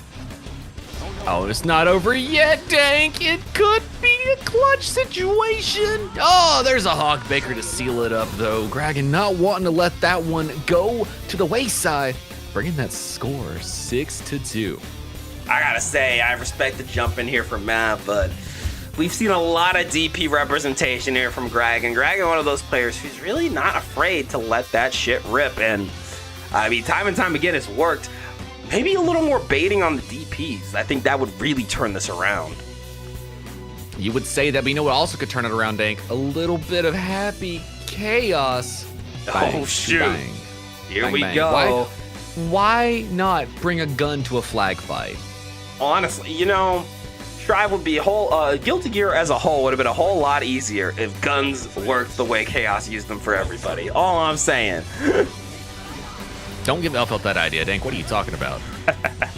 All right, the stank is applied. We're going for that 2K. Little tap does let the clip run, but we're out of bullets, and there's that DP. We're gonna have to hold that for just a second. Going for the overhead. We need bullets. There no bullet means no Evo Championship, which means no win on F and F. Going in for the throw one more time. The suffocating pressure. We need resources. I mean, what do you mean resources? We got a 2K, we got a bar slash, Dank. That's all the resources that Happy Chaos really needs, but not gonna be enough for Mauve to take back that round. I'll tell you, we're starting off with a 2S, but oh, you can see Gragan not caring about any of that. Running in, gets the throw one more time with the close slash, a little 2K2D into that Tyrant Rave. Big damage, hard knockdown into positive bonus once again, and we're running up. Went for the close slash, but there it is, the gold burst. We got meter coming in, and now Mav might be able to get something started. We're making some money. Deus Ex money.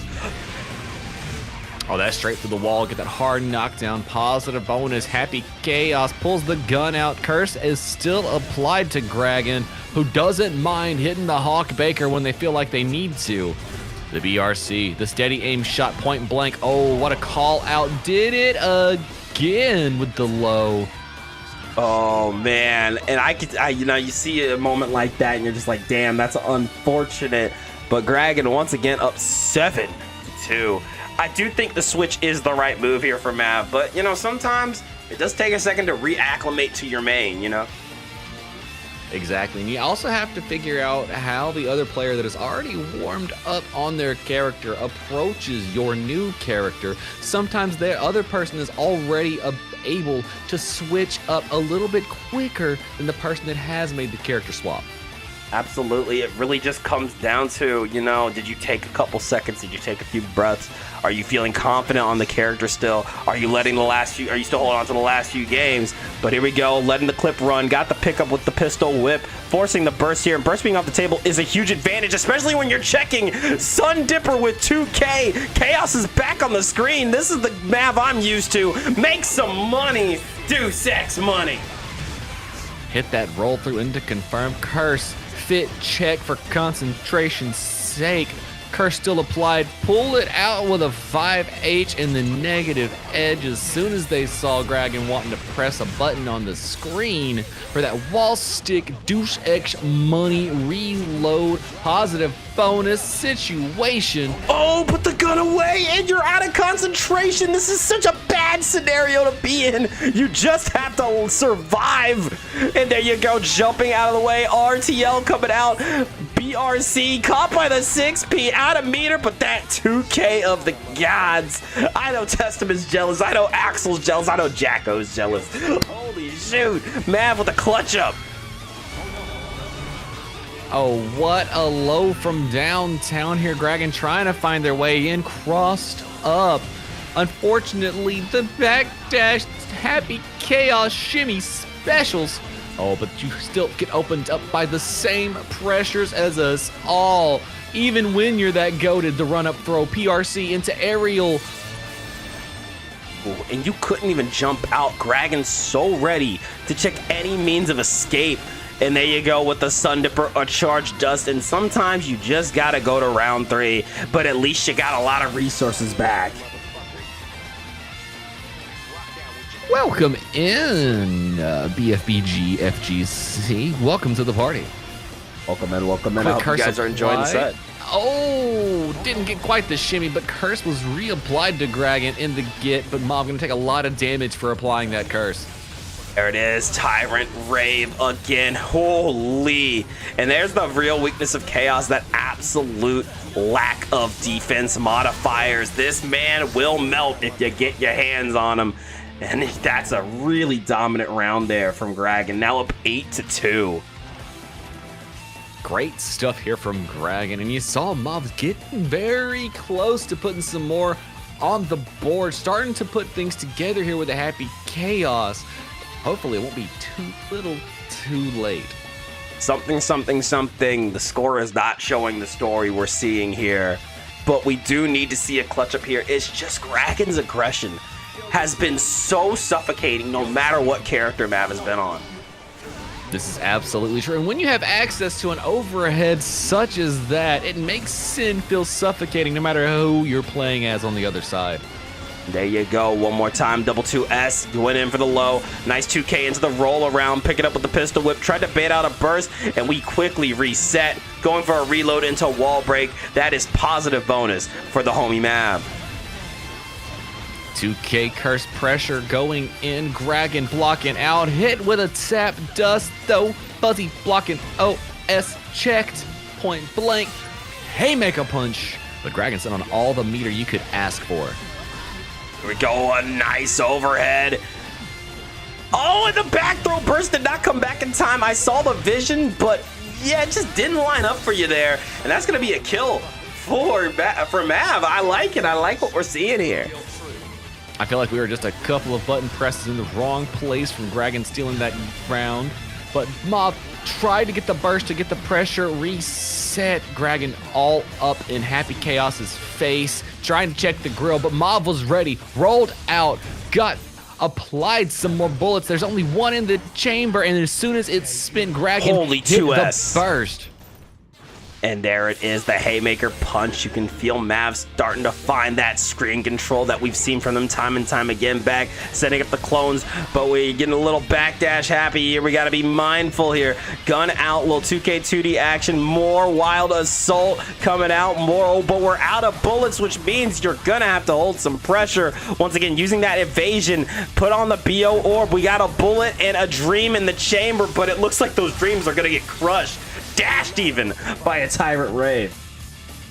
Huge explosion. Sin putting damage on Happy Chaos, and Dragon running down Mob, forcing him to start FDing against the wall. Jumping out smartly, was clipped on the escape, but was definitely worth it until they got put on the other side. Hit the dust route, and that's a lot of damage for poor Happy Chaos. Yes, for game here. Nice 2S, got the knockdown. Quick think about it, and yeah, the DP said, I see you running up, but you must have forgot I'm Sin Keys, but it's all gravy, baby. We making some money. Get that Deus Ex money. Hard knockdown into positive bonus here. What is the plan? Dragon still got burst, hit the Hogbaker on the other side and spent the burst to keep it straight. Tried to elk hunt from max range, but Mob was ready to press 2K on the counterplay. YRC back, YRC baited! Send it. Oh no! Oh no! Unfortunate there. The super tried to burst out of the super, but that is going to be around going to Dragon, and I don't believe that's game. I think that would have been game. So I think that's 9-2 for the score. Yeah, I do 9-2. Did the setup blow up? Well, what happened there? Hold on. Yeah, score's 9-2 now, Dragon. But it did definitely explode is what it looks like. Right at all the wrong times. Give us just a second here. Oh, okay, yeah. So we are gonna go ahead and call that early purely because Mav is having some family that needs them right now. So we'll go ahead and let that go. No worries. Yeah, that happens. You know, sometimes you get hit with the IRL issues. IRL family needs you. So really good stuff there from Mav. Really good stuff there from Dragon. Always great to see both of y'all. I hope everything is fine. But really good stuff all around. I think that was a great set to watch. Beautiful stuff, wonderful things. And yeah, I hope things go well with the folks and that everything goes out for you. Always want to take care of the IRLs when things are going awry with it. But on that note, Dragon going to take it 9-2 in our Friday Night Fights bout number 2. Hey, I mean, hey, I really liked what we saw from Dragon. That Sin Kisk is coming along well. To be honest, I'm kind of scared of that Sin. That was fucked up. You know, that Elks hunting. That's all I can say. You know, you can fear good neutral. I fear a player who is not afraid to full send DP no matter where their health's at, though. That's truly scary, if you ask me. Absolutely. A character not afraid to feed you a diet of solid mids and make you suffer for it as well. I mean, Sin does a lot for you if you can manage meter just a little bit with that stamina gauge. Yeah, and you know, it's interesting. Sin, definitely a character who has gotten, you know, taken down a notch since Season 3, but still very, very relevant in the right hands. I love the changes made to Sin. I love seeing Sin played in the right hands. So always entertaining. And of course, really good stuff from Mav. I hope we get to see that Geo again. I really do, because I can see it coming together. I see the vision. I really like what we saw from both ends. But that being said, if you guys want to be part of Friday Night Fights and you want me and 3 to give you the down low on your sets, 3, let them know how they can sign up again. All you got to do is hit !Discord, follow that link, hop into the Dank Gang Discord, and in there we have a Friday Night Fights section already lined up for you. Just hop in there when the announcements go live that we are letting signups get down. Leave us one emote in that section, and we'll guarantee you get put into that RNG machine to see if you get put on our Friday Night Fights selection. But if you want to double your odds, go ahead and sign up to be one of our alternatives for the night. Or if we run out of alts for some strange reason, go ahead and sub in yourself randomly. We'll double your odds to be pulled for that week's Friday Night Fights. And again, if you want to bypass that whole random selection all on your own, hang out on the DankXNin channel on Twitch TV, get you some channel points, and when you earn 10,000 of them, you can spend that to guarantee your set on Friday Night Fights whenever you and one of your friends both sign up for that week's event that is not one of our team events. And then that Friday when we get on at 6 p.m. Pacific, 9 p.m. Eastern, y'all will be guaranteed your slot as one of the bouts on Friday Night Fights. But, you know, if first to 10s are a bit much, if you're like, that's a long time for a set, I don't want somebody to see all my gameplay. Maybe I only want to get up in here and do some first to 3, some best of 5 tournament action for a prize pool of all things, only for putting my ego on the line. I think Dank's got some very special Dank Gang activities for you. Absolutely. DxG's flagship event, Bracket BXB, our Hunter x Hunter themed Guilty Gear Strive Monthly Open, is returning Saturday, February 28th with $150 as a starting prize pool. It is a Battle Olympia you are not going to want to miss. So be sure to sign up now. Linked to the DxG and the Matcherino pinned to the chat. I want to see you guys there. We always get the heavy hitters. It's always a great time, and it's always so much fun to commentate. So pull the hell up. BXB, fight for your dream, hunt for a better tomorrow, and earn your Honda's license. We want to see you there, 5 p.m. Pacific, 8 p.m. Eastern, on February 28th.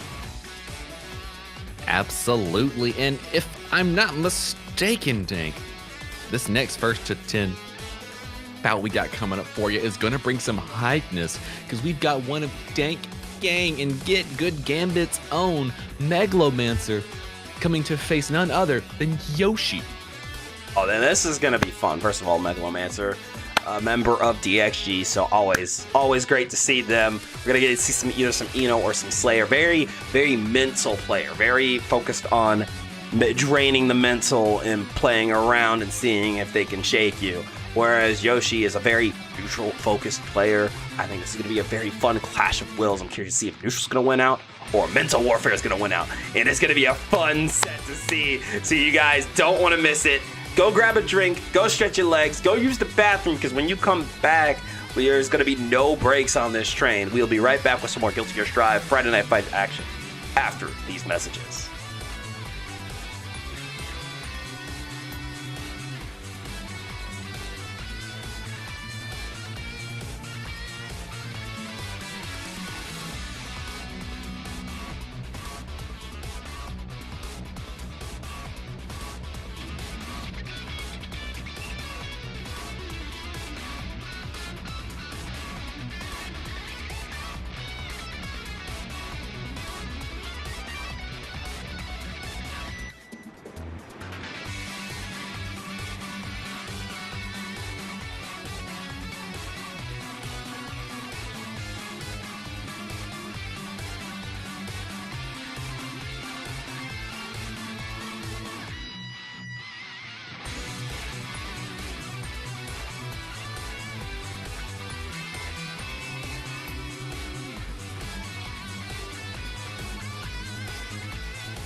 Try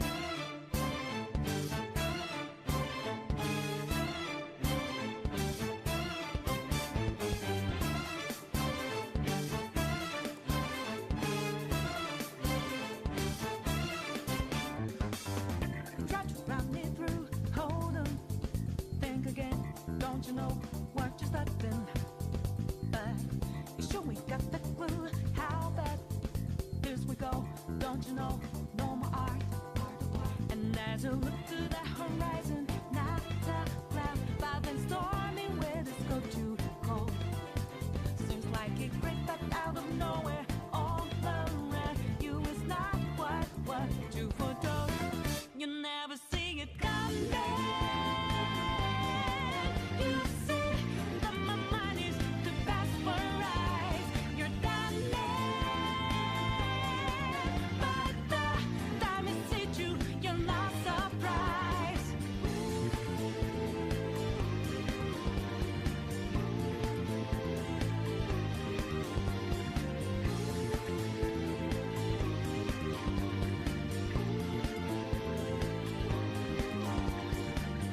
Think you got your game planned out. Do it deep, get 'em 2 steps ahead, yeah. So step into my way, stand out. It's a trap, one more step, and you're dead. Why just a bit of second I go with blue skies, but now lightning's like your last resort. It's not an accident that no one hears your cries as your last dream seems to desert. You never see it coming. You see that my mind is too fast for eyes. You're done but the time it hit you, you're not surprised. Welcome back, Daredevils, my friends, my heroes, my non-binary pals, and everybody in between.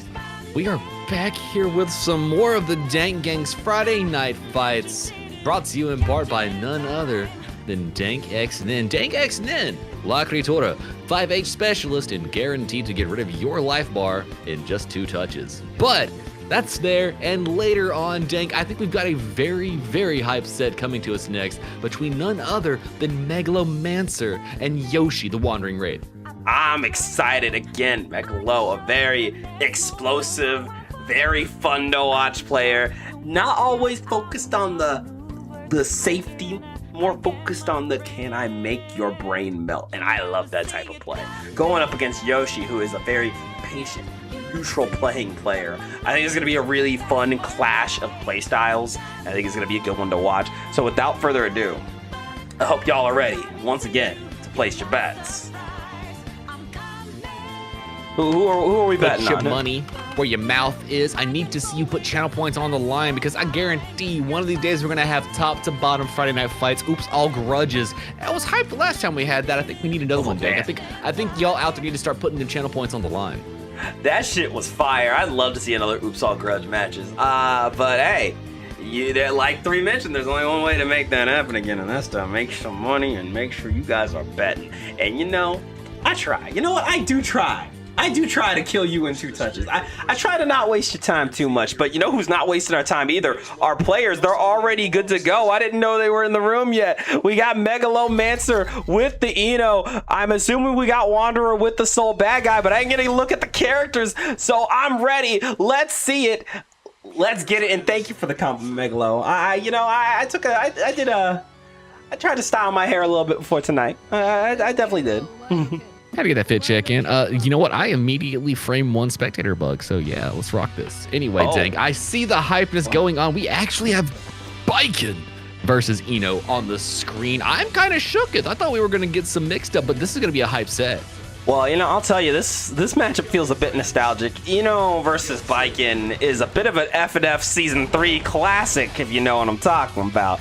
But here we go, getting into it. Megalomancer getting started, a little 6H into the stroke. And if y'all have seen Megalomancer, you know what he's about when he's on Eno. Get your counters ready, because it's time to check in on your local Eno mains. That's 1 for the counter on the Megalomania. Took exactly that long, chat. I mean, it's in the name. Check in on your local Eno mains. I know y'all are hooked, just like I am. Oh, and there we go. Try to go for the JH. Good defense here from Wanderer. Again, that's one of their best traits, the patience and the defense here. And I do think that is going to be a bit of trouble here for anyone who has to fight them. Let me tell you, this has been one of my training partners when it comes to Dizzy. And sometimes, May, you know, we just practice playing that patient neutral game. And if you're not willing to play some patient neutral with Yoshi, you might get dinged. This is absolutely true, but when they have a tool like parry, it feels dangerous taking a turn at any point in time. But using great buttons on the screen, taking round number 1 in bout number 3. There you go, the pickup with Yo Zonson. Tried to bait out that burst, but we are not giving it up, not that easily. Running with the throw, say, get your parry out of here. We might be playing a grappler's game. I see throw text that I like what I'm seeing. Try to get the pickup with the 6H, a quick burst out, but there's that 6P into that Chemical Love, a little 5K knockdown. Here we go, check in once again. Megalomania number 2. The mental stack is already going, chat. I can see it. Let Megalo know you hype on it. Give me an M in the chat. There you are, the 6H into the Kabari, forcing the burst. That is 100 meter. That's at least 2 Megalos, but we're not going to get either of them. There's that bar slash. And if you have been counting at home, that is 2 Megalomania so far. How many will we receive? The delayed dive to side swap it, going in, stroking trees, 6P, and trying to make their way to the pressure. Ooh, wait, a little cat scratch fever off the JP into that Yo Zonson pickup into the Kabari. Not enough for the wall stick, but oh, there we go. Reset it. Got that wall break. Give me some positive bonus. Give me some meter, damn it. One more touch is gonna do it. Chat, somebody put points on the line. We got 100K to 6K. Who's gonna win that? Chat, I gotta see. I've gotta see. Who put 100K in the pool? Good lord. They believe in the Megalo. Somebody betting on Yoshi could be winning huge tonight. Absolutely, Yoshi going to secure that first game. Yeah, you must not know about Megalo. Yeah, you must not know. Have you not seen a Megalomancer episode of Friday Night Fights? Have you not? If you haven't had the pleasure of fighting Megalo, that's what it's all about, baby. It's all about that mental damage, mental warfare in a set right here for bout number 3. Getting into game number 2. I'm ready. I'm rubbing my hands. Let's get silly. Look, I'm just saying, Megalomancer has told me in conversation, winning is secondary. Yeah. This is about entertainment. This is absolutely what to expect from Megalomancer. It is not about the win. It is not about the cash money. It is about doing as much mental damage as you can. You know, there's this thing called optimals and then Megalomancer's gameplay, which I call fundamals. Fundamals better than fundamentals. Absolutely, it's that. And look at that, we are playing a throw off here. I've seen multiple air throws, I've seen multiple back throws. I love what I'm seeing, but there's an air throw again. I told y'all we about to get silly up in this bitch. I meant it. Actually, I changed my statement. Megalomancer, putting the fun in fundamentals. Absolutely. There you go with the jumping again. Got the knockdown. Pick it up with the Tommy. Got that wall stick. And looked like a misinput. I think we were trying to send someone back to the past, but that's okay. Ouch. I got the blicky on me. You know I keep that thing on me. Bruh, it's squeeze easy to launching cannonballs at any witch trying to press buttons in my face. Yoshi going in with Yo Zonson, but quickly punished by Megalo. Got that back throw incident into the overhead. Now Yoshi without a burst. Checking the witchy toes. Said these platforms don't cheat on me now. I got far slashes and cannonballs to check you yet again. There's that goal bursted. Oh, the jumping denied by the parry, but let me throw out this little Fortissimo. Try to keep that spacing alive here. Nice 6P, and you already know it's about the Megalomania, and I'm gonna count that. That's 3. It doesn't matter if I don't see the cutscene. If you're taking damage, that's more than enough for me.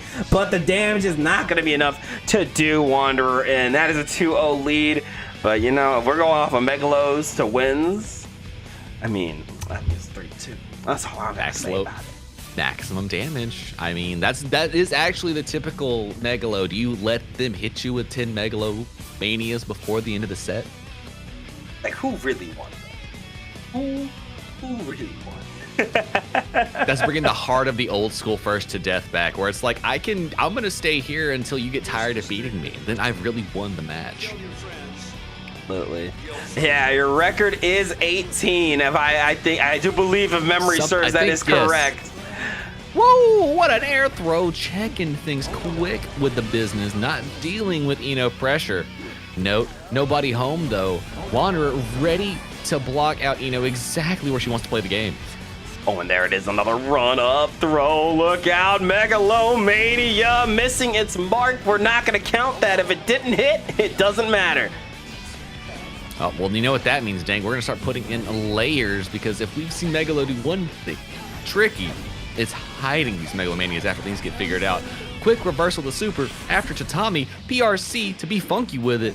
Wanderer Yoshi gets 6P'd on the other side, the overhead, and then there you go, there you go. There's another one. Welcome in, Gemu, welcome in, Charms. You're here for the 4th Megalomania, securing around here for DxG's own Megalomancer.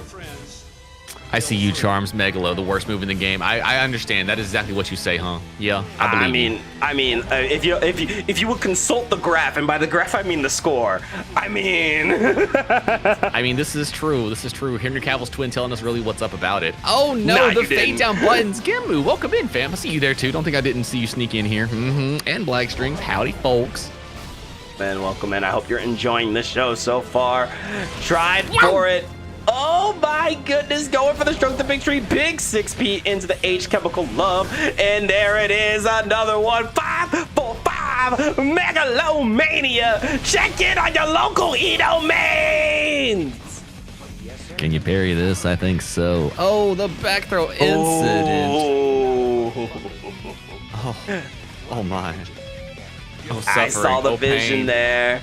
I saw the vision, but so did Wanderer. Going in for that 6H, good block. Oh, Gold Burst avoided, but got the 6P into the Chemical Love, and there's the pickup with the Mad Love into Chemical Love in the 6H. Feeling that love with another Mad Love, going in for Wall Break and positive bonus. Run in with the 6P. We got a lot of meter to work with, but now Wanderer got that positive to work with. There's the air throw. We try to shut it down. Here we go. Megalomania. 646 isn't enough to kill. Send it to Sajam! I think it's not quite. We've got a magical pixel, a dream, 100 meter to spend. We're blocking, got that. Oh, look at that low, nasty stuff into the frame kill. Got the pickup into the 6H in the Kabari. We're running in. Good deflect shield in the corkscrew.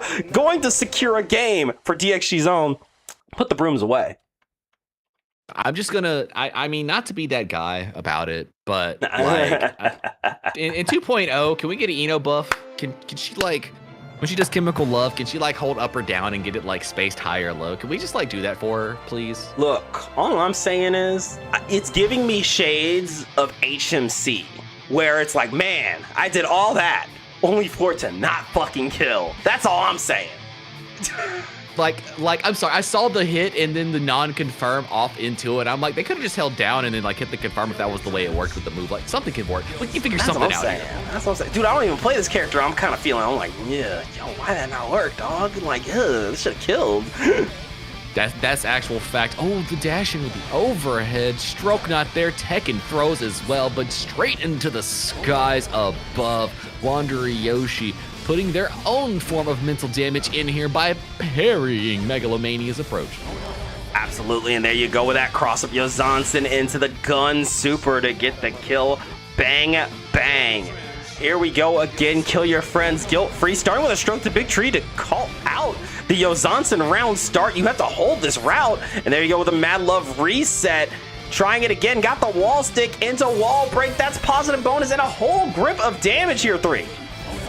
Oh, huge counter hit. Speaking of a grip of damage, reversal Megalomania, straight cannonballs, not on time though. No! Double it up. No! That's 8! That's 8! That's 8! You gotta die, bro! You gotta die! Look, there's a thing known as mental stack, and then there is a thing known as smooth brain. This is completely empty dome activity here. I don't know, man. I know I was born without ridges on my brain. I can detect when someone else has none. Look, with all the glue I've been eating in this game, I have definitely smoothed out all the wrinkles. This is definitely cue ball brain behavior. I love it. Oh, hold a plus. Go in. No. And... Yep, there you go. 9 for 9. 9 fucking Megalos. Give me that hard knockdown. Give me that positive bonus. That's right. We're racking it up, baby. I want double digits.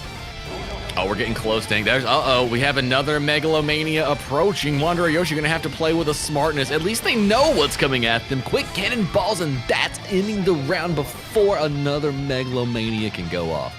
Dude, that was tournament set. 3-1. And there's already been 9 Megalos. Y'all, buckle up. You know what? We should do a sub bet. No drinking games. How for many? you. No drinking Chad. games. No, No, not a dangerous. drinking No. game. None of No. it. But Unless it's water. I with want to salt. know, how many Megalos do you think we're going to see by the end of the set? Let me know. What's your maximum guess? I want to know.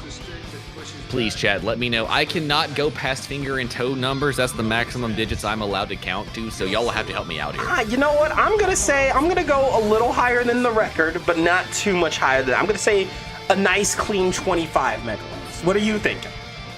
A clean 25? I believe that's a reasonable number. We're already to 9, right? Isn't that the record Yeah, we're right already now? 9. Yeah, we're already 9. If they have, oh, There's and 10. that's 10. 10. That's 10. 10. If they All hit, right. they count. Well, if they hit, they count. This is true. This is true. Now we're getting dangerous. I'm gonna say 18. You're gonna say 18. We're gonna stay at the record. We're gonna come close but not break it. Yeah, we're gonna tie the record. That's what I see happening. Actually, I lied. We're gonna go crazy. It's gonna be like 25, 30. Oh, like but that's oh, gonna we're go- taking it back to going the nuts. past.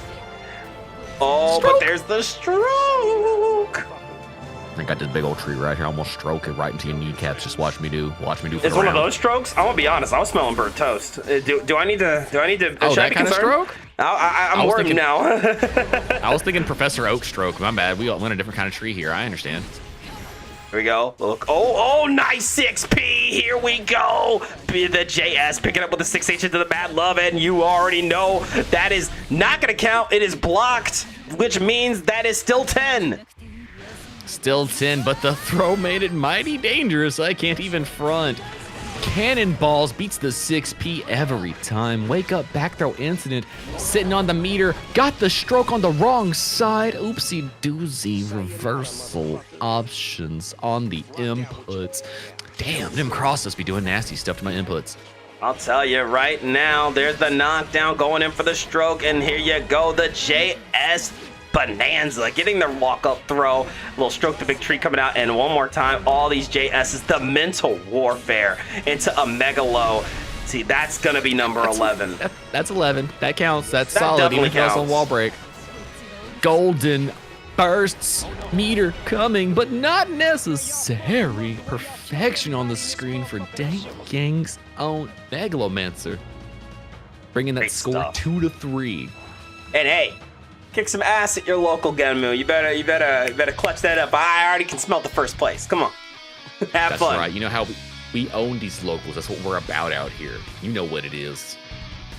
Absolutely, but we definitely know what it is. We are already at 11 Megalomanias, and you know at some point we got to see a change up. 2000% got to. I agree. Oh, and side note, you want to be back over here for bout number 5. I guarantee you some of that occultic and big bull play, you're going to be Oh down my for some God, educational, yeah. fun stuff. Oh, it's going to be so good. The real mental stack is resisting the temptation to switch the soul, so the HMC. Oh, yeah, I kind of want to see that. Oh. Yes, we are going to get Big Oh. Will versus Occultic, Biken versus Testament in our main event. So, hey, if you got some good internet at the local, I recommend tuning back in a little bit. It might be worth it. It might be worth putting some of that, like, you know, digital data on or some of that phone That's service. all I'm saying. I think just, Oh, could work. take it back to the past. Ooh, Jack. Hard knockdown into positive bonus here.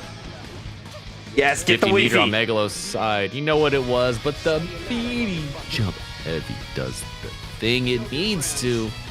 Holds Megalo down and ends all defensive options. There we go. A little mad love. Corkscrew out. Good defense. Never mind. Every time I say that, someone stops blocking. You make it sound like that's not the best option, Dank, because when you block, you get opened up by the throw. I mean, you know what it is, strike, throw. Don't you know? That's all I've got. All any of us have got. And look at these air throws. Speaking of throw, got the pickup here. The Tatami getting the wall stick, and we are taking it back to the past. I know Aku is molding in the back. Ooh-ah, Jack! Literally stabbing this Eno in the chest like, why is my sword not pressing? There we go, a little stroke to victory out. Oh no, Mad Love gets shut down. We have to burst here, spending some meter here, trying to keep our distance. Gun out, said nah, keep your hands to yourself, but there's that Fortissimo sacrificing the bit to stay alive and get the throw into the OTG. You know, Dank, in an alternative timeline, I had a half imagination that they woke up Oki Megalomania right there. Dude, So to be honest, I'm I glad thought that it they was chose the coming. other option. I thought it was gonna happen. I fully thought that was what we were gonna do. Great 6P, got the chemical love, diving down, extra overhead, tried to open up the low stroke and then going out, but great falling buttons here out of the neutral jump from Wandering Yoshi. Waking up with reversal supers, Megalomancer ready for it, hit the Megalomania. Oh, shot, not the walk-up Megalomania. That is 12, dang gangers, that is 12. Golden burst on Wanderer Yoshi's side. The Agato got this cross up. Oh my god, what a back throw. Insane pickup here, but not enough to get the kill. Can Megalo outlast it? Going for the 2K into the 2D. Stroke the big tree, trying to mind the spacing, but Yo Johnson gonna secure a game here for Wanderer, who is up 4-2. Dog, how is this set both hilarious and stressful? You gotta pick a lane, guys. You gotta pick a lane. They swerving, banging to the curb, left to right. You can't stop it now. Don't you hear Tokyo Drift in the background? Doo, doo, doo, doo, doo. That's all I'm seeing here, whole time. Are you sure that's how the interaction works? I know that's how it works. Oh. Neither of you are hitting each other. That actually makes me really sad that no one gets hit if those two meet.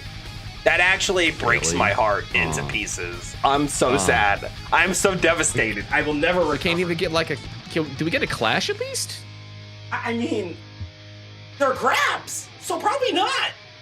No, they literally dab up and just have a time. You're right. You're actually right. I understand. That's tragic. I want more silly interactions, man. Give me more funny clashes. That's what, that's what I really want in 2.0. Give me more hilarious, insane clashes. Y'all know I'm cooking. That's right. Actually, bring us back the Clash intros for certain characters. That was what Oh my came in god. front. All you gotta do is make sure we start at neutral start, like round start. That's the whole reason people don't like them, right? Hey, I mean, dude, I would kill for it. You know that one YouTuber that made all the Clash intros? Have you seen them? Someone hire that guy. Yeah, hire that. Oh my god, you got shot through Fortissimo. Bro, Eno shot in the streets of Detroit as another round goes to Wanderer. Sometimes you make fun decisions. Sometimes you just make bad decisions. And sometimes you get your ass lit on fire by a cannonball. I did miss the song request because the set has been just, that type of set. But somebody's getting fucked seems accurate. Ooh. Somebody's getting fucked. Come on, somebody's getting fucked. Come on, somebody getting ooh. Look, there's no song more appropriate in a set like this than somebody getting fucked, dog.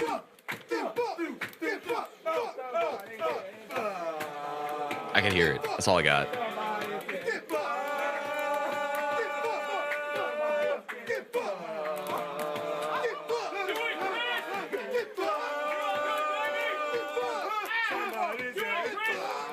Okay, we're getting back into the okay.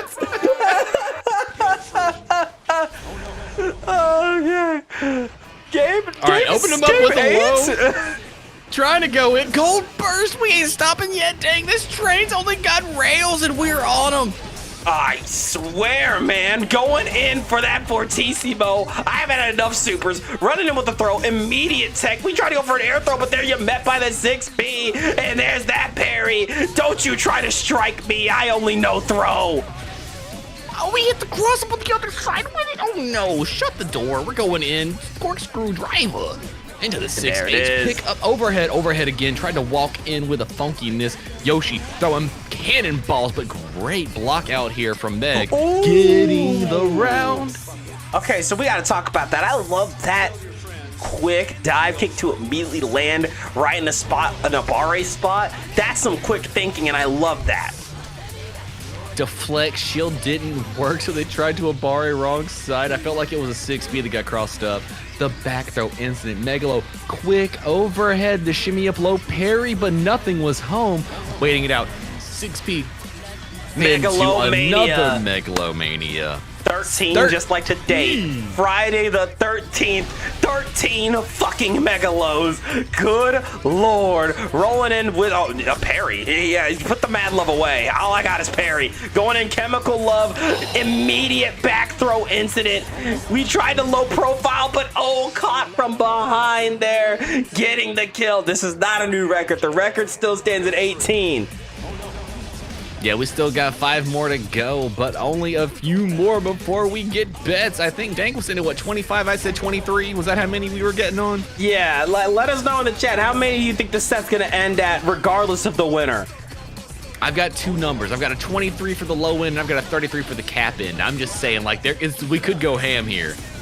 And it only counts if it hits, chat. If it's blocked, if it's evaded, it does not count.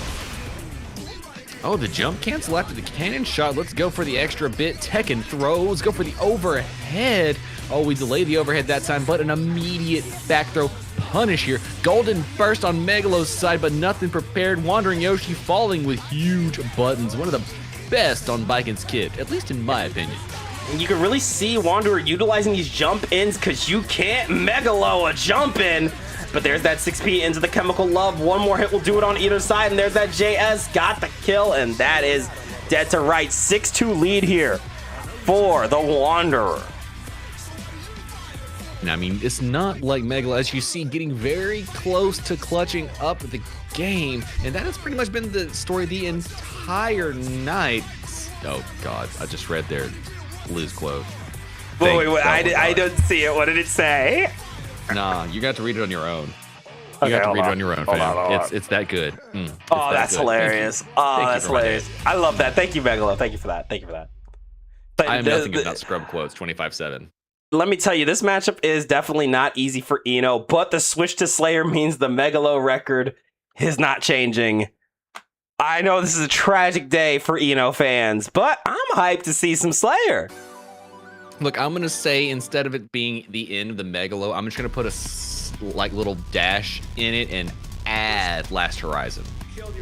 I mean, if you want to, but I don't know, it's not the same. We don't have we do have a catchphrase for Last Horizon. Are you saying 2H Last Horizon isn't the same as a Megalomania? I understand. It may as well be. It's just more expensive, I guess. Probably actually will kill half the time. Big difference. You're right. Actually viable. You're right. Yeah, I said it. Actually terrifying.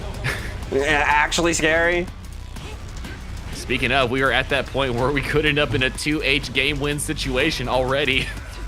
Yeah, now you got to be very careful. The floor is lava when you're fighting the Dandy Man. Try to go for the throw, but a nice jump in to call out a throw attempt. But there's that 2H the trade working out for Wanderer, though. You were dealing with the pixel here. That could have been a very rough situation on the other side if that would have actually went through with the connection. Pile bunks, but nobody was home. Instead, we just Kara the nibbles double the time. Went for 3. I mean, when you're hungry, grab some bacon. Bro, I'm starving. I'm hungry just watching this, bro. Got the pick up with the tatami into the Kabari. There's that wall stick into the gun. Super hard knockdown into positive bonus here for Wanderer. Moving in with that 6H, trying to catch a throw attempt. Gun super out to hold that guard crush, but I thought we were going to see a hand of doom there, but no. Megalo getting caught on the backdash, and that is going to be another game going to Wanderer, who is up 7-2. Well, something about the 2H from Baiken does a rather good job of covering the Hand of Doom whenever it's called out for it. Oh, and welcome in, Omega. How we doing, fam? How we doing tonight? Oh, Omega, dab me up. What up, Angel? I see you. How we doing, girl? And yes, we'll hydrate. We gotta hydrate. Hydration check. Everybody, chat, catch up with us. We there. I had like a drop left. That still counts, though. It was hydration. I'll drop it at high quality H2O. That good High stuff. quality drop. And here we go Is once that what they call again. it? Oh, and here we are. Oh, wait a Double, triple map a hunch. Absolutely covering the screen with purple haze and a whole lot of pain. That's a pile bunker. That's a 40% of your health bar. That's some positive bonus for DxG's own.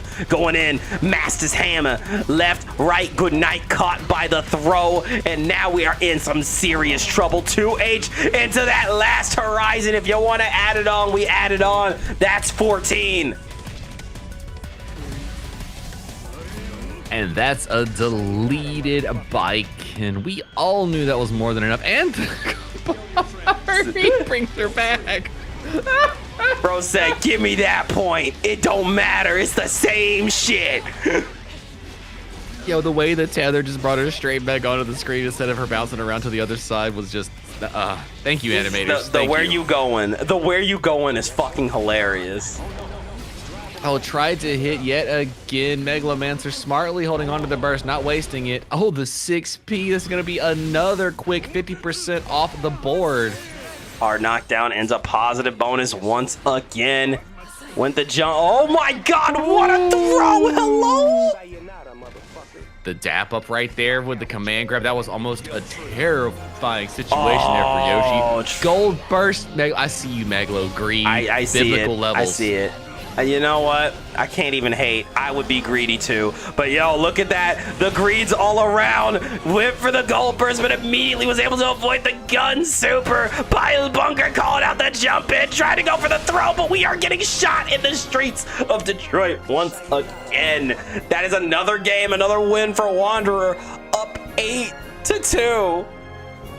I'm just gonna go ahead and say it. The fact the cannonball hit Slayer, knocked him into the air, into the explosion, so that he would be comboed off of it by Wanderer Yoshi.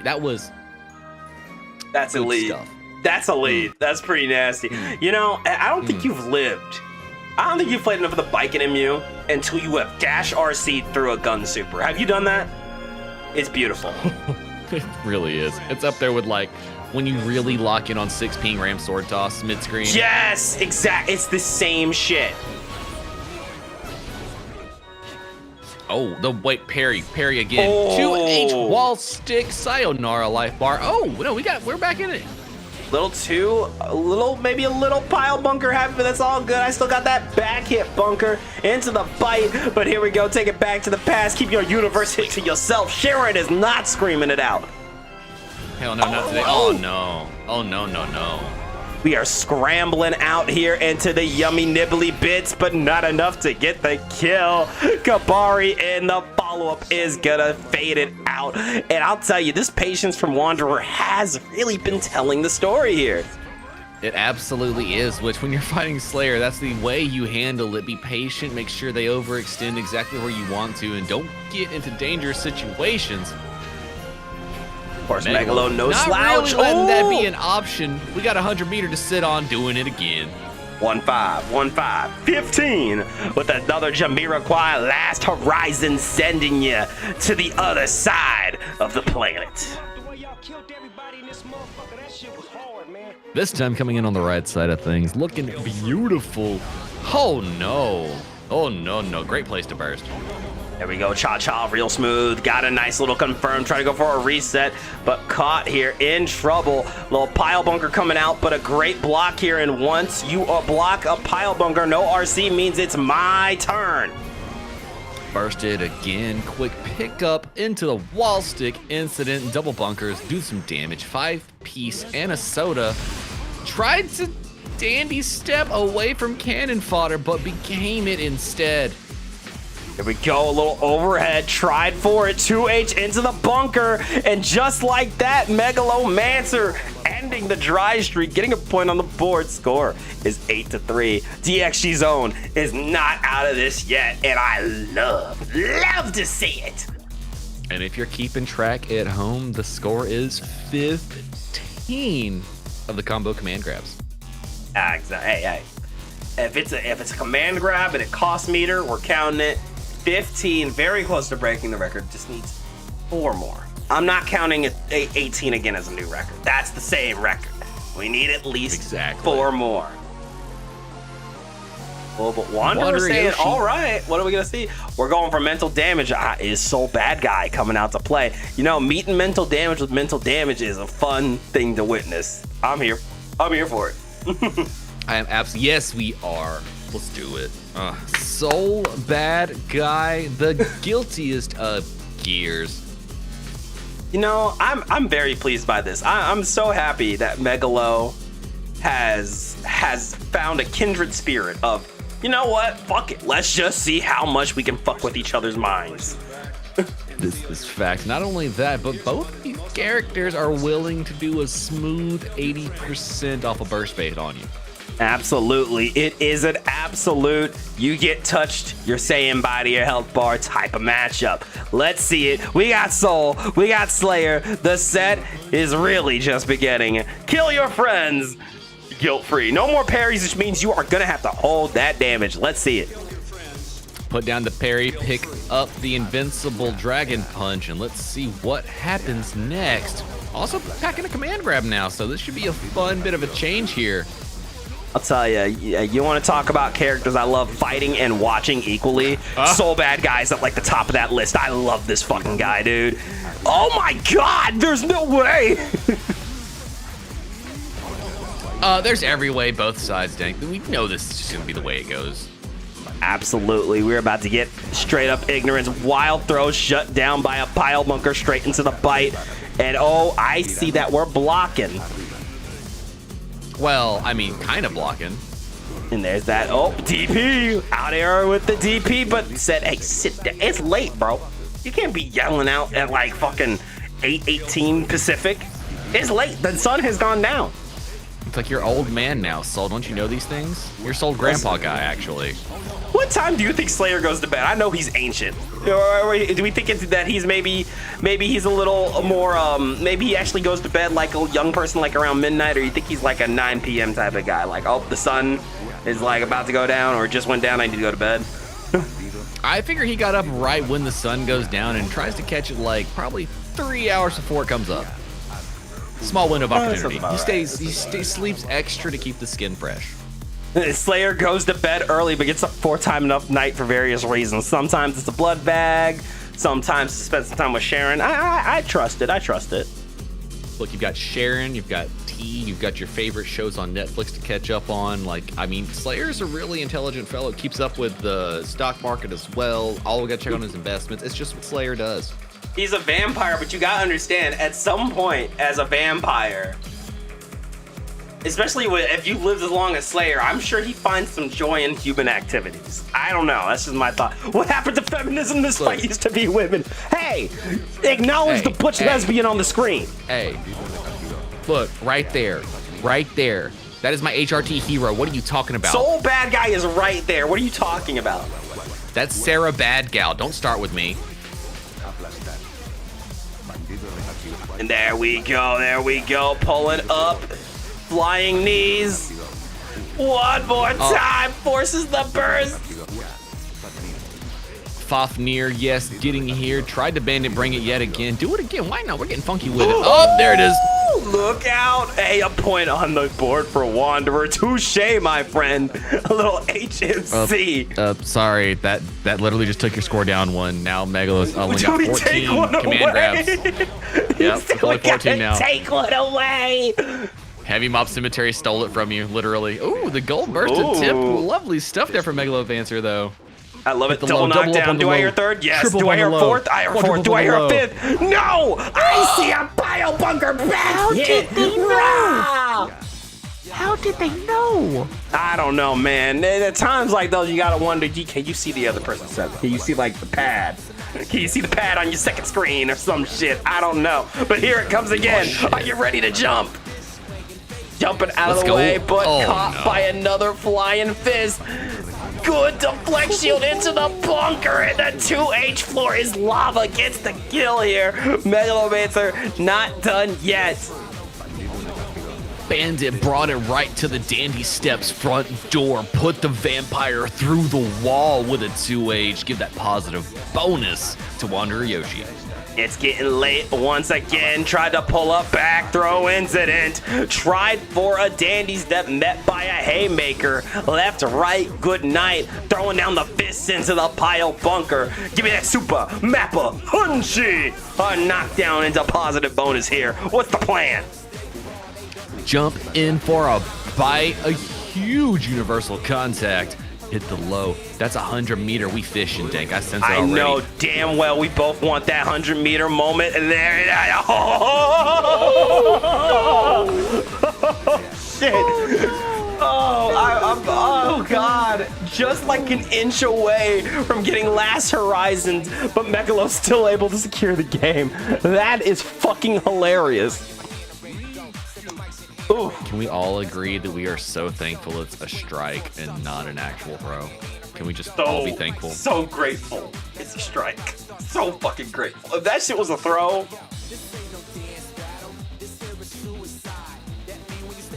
I would have sent my manifesto to Arxis already. Okay, let me be fair. If it was a throw, our characters could be juiced. Did P. Dandy wake up P. Dandy 6 times in a row? Got counted at 5 times, but the 6th time is Shirley. Hey, 6th time is the charm over here at DxG, I guess. Look, we are unconditionable over here at the DxG. It's part of our application process, actually. It's one of our questionnaires. Are you unconditionable no matter how many times the opponent does the silly on your face? Oh, and tried to go for left, right, good night, but met with a throw on way cool. Touche! Got that pile bunker into that hard knockdown positive bonus with Super Mappa Hunch. Jump in Tell into me the you heard 2H. look mark when that happened. Tell me you heard look mark when that happened. Look mark into think mark type shit. Why did you make me do this? 100-meter on the table for both players. Who's gonna let it rip first? It's time! Oh, no, it's not. You're incorrect. What? You what? You what? You see, the meat part is. You don't. Oh my God, what a pickup. It's a pile bunker. Where's your health, bro? That's a smooth 50% there. That was different. That was hard work, Dank. That was hard. Dude, that was you worked for gameplay. that. That was sick. Oh, another hit's late trying to get these jump ins. Oh my goodness, 2H again. You can tell my man wants that last horizon. I can feel it. You ever seen somebody fishing There it and is. hitting it at just the right time? Now, 3. Send this to Shay Jam. This is killing. Oh, yeah. Oh yeah. Oh yeah. Scores back up to 15 Meglos on the screen. We got him. We know what's up with it. Great. And we're going to put another one on the board for Megalomancer. Is the score now 7-8? I believe it's 8-6. Let me double check though, because I'm telling you, a set like this, where I'm laughing this hard, I am guaranteed to miss a game. No, it's 8-6. Great 6. All right, we're good. We're good. I was mistaken. That was my fault. But in to game number, I gotta do math. Oh gosh, 8-6. We're in game number 15 then. Yeah. Also, don't worry about the copyright. That's a mashup. It doesn't get claimed. I've played it multitude of times on FNF. We're typically safe. But here we go. Getting into it. I'm sorry. I'm not even going to try to math. This match has taken so much out of my mental health. I'm just going to watch. Yeah, and it's still doing the damage. Look at the big counter. Oh my It had to God. burst. A bunker, 100-meter already. Hey, whoa. They didn't clash. I am actually quite I surprised. thought that was about to clash for sure, man. Like, wow. Kind of hanging back, but caught by that JD. We're about to try to go for a route. Once again, Megalo looking to catch it. A little over eager, though, and Wanderer going to take advantage. The patience is paying off. Megalo, my fam, you must buffer. Don't hit the button until the buffer's completed. Yes. Overhead hits. DP, get off me, Tech. And then the Bandit brought it. Wanderer Yoshi getting a couple more clips, invincible reversal, but it was late into 6H. That's a lot of damage. And there you go, a little super mappa hunch for the Crash Out Champion. Hard knockdown into positive bonus. And if those of y'all who are curious of why I'm calling him the Crash Out Champion, watch some Season 3 Slayer play, and you'll understand. Oh, 100 meter on the board. Quick hand of Doom RC into another round 3 situation here between Megalomancer and Wanderer Yoshi. Oh, and called out the 6H with the 6P, going for the 6S and into the Bandit Bringer, but hey, another back hit bunker, one more for the people in the back. But look at that, another side steal here. This one courtesy of Soul Bad Guy, got the 6H, and here we go, a little Tyrant Rave, gonna get blocked here. Oh, okay, I see the vision. That's the greed. I saw the greed, man. I felt it. Holy shit. I mean, right. You can call it greed, but I call it like very well planned out attempts at insanity. But like Hey. Dank was mentioning, Insanity our can be score greedy. now. 6-9. Nice. Nice. You gotta I'm end it not- on an HMC. I see your vision. Here we I go. knew it. Can you get I it? didn't even have to look at chat. I knew you were gonna say that. Honestly, I'm so proud that these players are matching each other's energy instead of like no tilt. Just, you know what? Yeah, how far can we go? Let's see it.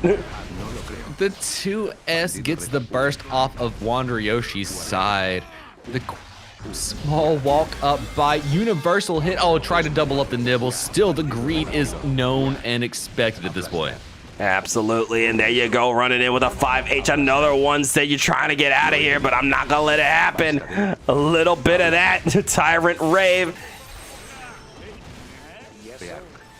Light bit of life bar still spending it on Hunchies. Pile bunked. Oh, the walk back. Trying to see what was going down. Wanderer Yoshi gets the double hit into 1 round away from taking bout number 3.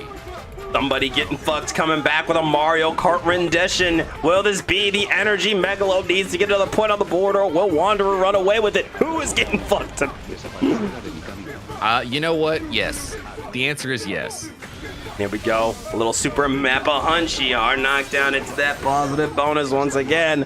And here we go with a nice jump it. Oh, wasn't safe, but that it's late means it's time to combo it up. Misses though confirm, but that's all gravy, baby. Going in for the fight. 100 meter on the table for both players. Who's going to commit first?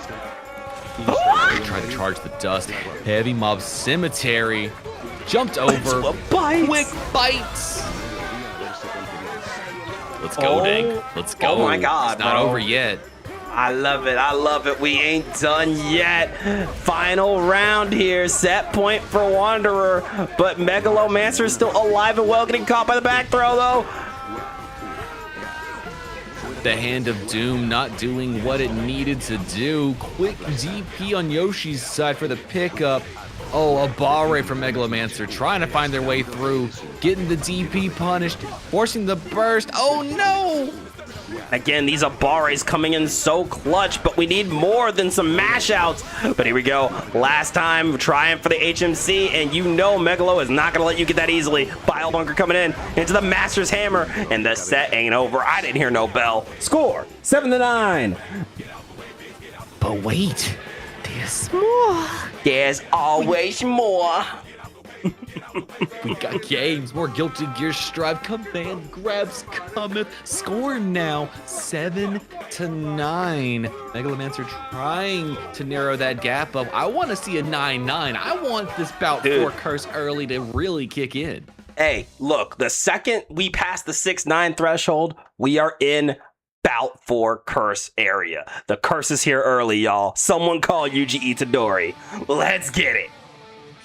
You know what's up. You know what the deal. Domain has been expanded. Oh, no. DP immediately. And a Bandit Bringer to have a good day. Getting the burst out of Megalomancer's side. And there you go, a little bit of that 2H into back hit bunker. One more time, left, right, good night. The 2H forces the burst. A quick PRC, staying out of the way of Bandit Bringer. What happened to Wanderer's health bar? Megalomancer with the bite. Guess what a jump out. That's death.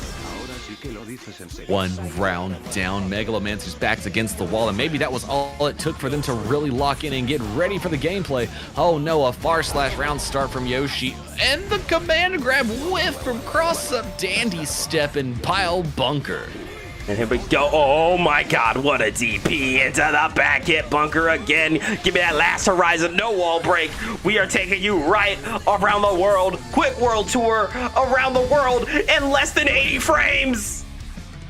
Does it Oh, that killed! Yes. Holy shit! 16, count 'em, chat, and the No score way. now 8-9. Oh shit. That was like a canonical Slayer round right there. I thought we were gonna have like a pixel left. Was that on 2? Was that on? Look, as Kai, when I was playing, I've seen 2H Last Horizon kill me when I had 60% still. It's crazy, man. Hey, scaling be damned. If you get that one nasty hit into Last Horizon, you might as well just kiss your butt goodbye. But here we go, getting into another game here. Score is 8-9. Megalo needs one more game to tie it up, and Wanderer needs one more game to end the set. What's gonna happen? No matter what, chat, it's gonna be hype. Let our players know you got their backs. The Bandit bringing it the round start. Are we gonna go through the wall to reset? Get the gold burst on Megalo's side. Go, Master's Hammer coming in. Little 2H into the, oh, wait. Try to go for the bunker, but no, we blocking that. Wanderer coming in. Oh my god. Oh, Hazel, what I think about you playing pot? Yes, and yes, yes, and Look, yes. here's a little secret. Us FNF comms love it when you play our characters, dog. We love that. PRC back, the 2H hits RC, another round for Megalomancer. Oh, another. Oh my it's God. late calling out these air stalls. No, the ground. Stay on the ground, I guess. Lord have mercy. Big damage there once again, really checking these jumps. Another bite coming at you. 100 meters. You're dead. 17, chat. Let them know. Yep, Let them know 17. 17. And the score now 9-9. This is the type of stuff that we talk about here at Friday Night Fights. This is what we live for. The type shit. I heard y'all like close sets. I know I do. Might hit yourself with the mental damage. Yeah, and you know what? Both players have used the character switch, but you might want to take those 30 seconds, take a swig of water, something, anything. Because Any a hydration set like check, I mean, this, the set like this, I've seen this melt people's brains, dog. I've seen it. This is it, chat. They're here. They brought us to the 9-9. We Bout only 4 need, is early. don't we just need like what one more command grab and we've tied the legendary score already? We are right there. We are at threshold potentials always here, chat. It is so close. Will history be made, or will Wanderer be able to clutch it up? Let's say it. Starting with a nice DP confirm, and again, a good lockdown in. I like the empty jump, avoiding the pile bunker, but still getting caught by the, it's late. We're in trouble here. Oh, we got a hard knockdown positive bonus after eating a near 50% hit. And life might be a little bit different, but it's still the same touch scenario. There you go, double dash up with the dandy step into the bite. 2H gonna get shut down by the DP. 100 meter on Megalos, and whoa, you dandy stepping right into the loving hands of so bad guy off the wild throw. YRC, get it off of me. One more time, try for it, meter off the table, and that bandit bringer into 6H will bring Wanderer to set point. You know, Wanderer wanted that round, did not want to let that go at any step of the way. Megalomancer trying to fish for neutral buttons here. Gets a hit, not quite enough. The overhead connection. 6H crossed up to the other side. The walk up into command grab. The universe hit. Command grabs again. We get nasty with it. Oh, but drops the confirm. Oh, unfortunate moment here. Went for the 2K, double 2K into that 2H. You can see it. He wants it. It's not gonna happen though. No, none of it. Trying to find the hit. Oh no, the 2S gets DP'd right through. Bandit Bringer brought to the other side. We have a final game, final round, chat. Double Luigi is here. Who will get that last? Oh, what an air throw. The Wanderer Classic going in for the back hit bunker. But there's the bite. A second bite. Do I hear 3? Oh, try 4, but we're dapping each other up. Oh, it's late. Good blocks here from Wanderer. How long can you hold on? This has got to be stressful. Another bite. It all comes down to another bite and a third bite. Megalomancer, DxG's own, securing the set. This mental warfare. Good Lord, what a war between these two. I can't. Nah, I'm broken. Y'all, chat, that right there. That's what Guilty Gear Strive does to you. Oh my God, what a hype set from the start to the there. I gotta lay down, bro. I gotta lie down. We got 2 more still.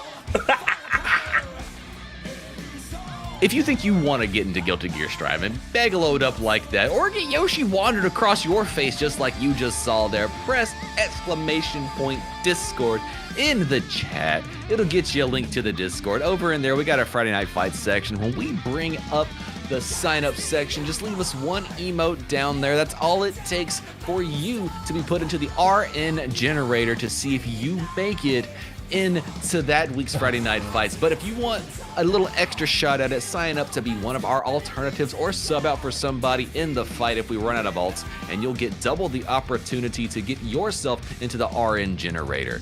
And if you want to bypass that RN Jesus, please bless me kind of activity all on your own, put your money on the line, make those bets happen, earn you channel points, get you 10,000 of those, and spend them on a grudge match. You and one of your friends, when you both agree to it, can sign up with us, and we'll keep a track of it whenever you both put your emotes down there for Friday Night Fights and let us know that you're getting into it. We will guarantee you your slot if it's not one of our team events. But I also hear y'all out there saying, yo, that first to 10 stuff was cray-cray. I don't know if I'm about that life. That's a lot of activity for my brain to keep track of for that much. I'm turning to mush just watching the games. Where can I get that first to 3 stuff? What if I want to win a prize pool? What if I want to go play up against some of the greatest to ever play Guilty Gear Strive? Like Red Ditto, like Jack, like Red I Am Not, like Danny El Maza. What do I need to do to press buttons in places like that? Well, I got the answer. It is a little bracket, a little monthly event known as BXB, Bracket DxG Dank Gang, Son of Theme, Guilty Gear Strive Monthly Open, going down this month, Saturday, February 28th, with $150 in the prize pool. It's going to be at Battle Olympia. You don't want to miss, so be sure to sign up now. Link to the Start GG and the Match Reno pinned in the chat. So go sign up, and if you can't make it, then come claim one of these codes nice and early. Get that prize pool a little bigger. Bracket's always hype. It's always a good time, and it's hosted by yours truly. So come sign up, come pull up, fight for your dreams, hunt for a better tomorrow, and earn your hunter's license. We'd love to see you there. That's right. And you know what, Dank? I know that was insanity. I know that was a lot to handle, but the night's not over yet. Not by a long shot. Through this thing. We just crossed the midpoint, chat. I don't know if y'all are ready for what we got coming around the corner, because there's even more hype stuff coming your way. Absolutely. We got Hazel going up against Judas, which I don't want to alarm you, but if you guys like Slayer Soul, I'm pretty sure that's another Slayer Soul. So if you wanted some more of that, don't worry, we got you covered.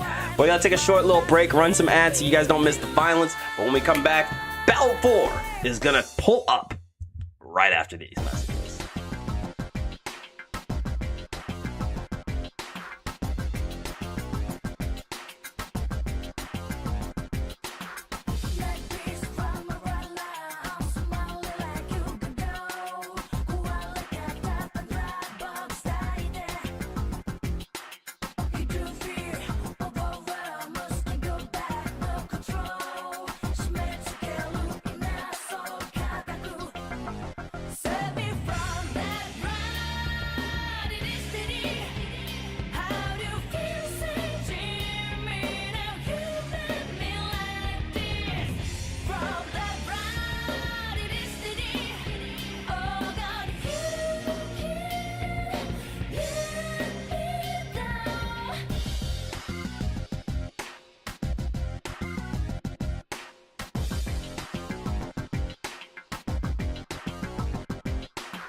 And welcome back, gamers, to Friday Night Fights FNF number 149. I am your friend, homie, your host with most, your MB Goat, La Cultura, the major Z extraordinaire, Dank Man. With me in the comm booth is the one and only LT3, rocking some very interesting head attire as we get into bout 4. But I understand that last bout was exhausting. Yeah, it's the only way I'm keeping my head on straight. Like, it literally exploded. I look like ghetto right now. I'm just fixing it. Y'all don't need to see that. Oh man, you're not telling me Kenny got you. Oh no. You don't know if I'm making Sukuna's next vessel or not over here, Chad. Don't tell nobody. Would you take the okay, well stop. I was about to say it. I mean, would you for the evil plan? All I'm saying, if you know, you know. I would. That's crazy. Because all I'm gonna say is the scars had healed. That was a long ass plan. Look, you can never heal the mental scars. I'm just saying. I don't know if you need to boot up yet, DJ, but we do have some players coming up with Hazel and Judas. Hi, Judas. We see you. Hi, Judas. One of them is in the room as we speak. And who's hopped in here already? Hazel's already made their approach, so we're just waiting on Judas to hop in here. Go ahead there. Let's go ahead and all right. Let me let him know. My brain is mushy. I'm sorry, chat. I'm over here typing. I'm like, I can't talk and type. I can't do it right this second. And when you get hit by that many command grabs in one game, like, how do you not? Like, I'm already shook it in my core. Dude, the mental damage done to even the comms tonight is insane. We still have 2 more sets, and we're seeing shit like this. That's fact. Wow. The mental stack was Jenga, and we just started. And to make it even better, we've got Soul Bad Guy versus Potemkin coming to you quick, fast, and in a hurry. Well, that is not what I expected to see on my bingo book. Hazel rocking the Potemkin, Judas with the Soul Bad Guy. Guys, gals, non-binary pals, go ahead and place your bets. We're getting into a bout 4 style. Let's see it with some more Friday Night Fights. All right, Hazel not coming in here unwarmed with Potemkin. Looking like they've got a couple of games under their belt, and Judas always willing to make some waves in the Guilty Gear Strive. Let's see how it gets into it. Kill your friends guilt-free. Getting started here, and you're rocking the 3 colors. That's 3's color. LT3 color out here with the Potemkin. Definitely some respect going to DxG's own Potemkin. Oh, doing the double armor through, Fab Army. We represent the love out here. The slow walk back. I love what I'm seeing here. Hammer fall with the armor and quick to busted. And oh my god, Megalo throwing 100,000 dank tokens on the line on the side of Hazel. I fucks with it. Trying to stoke the economy, trying to get some people to gamble out here. I mean, it's a smart move. Mega fist, but not quite enough. Run up and grabbing the grappler here. Judas making quick work, doing the Soul Bad Guy thing. Oh no, set stationary just a little too long, and that's how you end up getting busted. Here we go, running in with a little close slash into that Fafnir. Tried to pull up one more time. Good blocks. But there you go, scooped up like French vanilla with the Potemkin Buster, and you better salute it here with that HBB.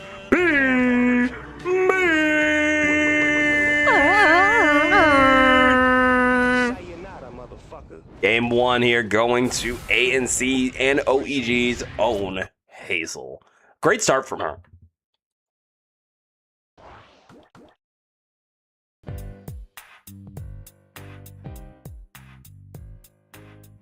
I didn't realize 3 was still in the salute. I had let it go already, but shoot. Yeah, you gotta salute it, baby. You gotta salute it. That's your people. I get it. I get it. For Zep. I can't let it go, fam. I can't. When it looks like Can't that, let it go. so good. You gotta respect. You gotta respect the Zep Nation when they show it to you like that. So slick with it, showing us why you can rep Potemkin from top to bottom. Hazel coming in with game 1. All right, but we are still just getting started. I'm very curious to see how Judas is going to adapt. And you know, sometimes these sets can be hard. Potemkin's definitely one of those characters where you're locked in a room for 10 games at least. This is where your mental is tested. Let me tell you. Holy! Lixa, of course you know I'm broke. What can I say? It's just a mental thing. Oh no! The burst off the table, mega fisting their way right in 2K2D hit repeat pressure, block the DP, and that's gonna be damage. Go a little BRC try for the DP, 2K2D after catching that whip buster, but there you go once again. Another Potemkin buster. I think we were gonna see another RC. Oh, yo, stop! He's already dead. Relax. You don't gotta do all that. Run up DP, trying to shut it down.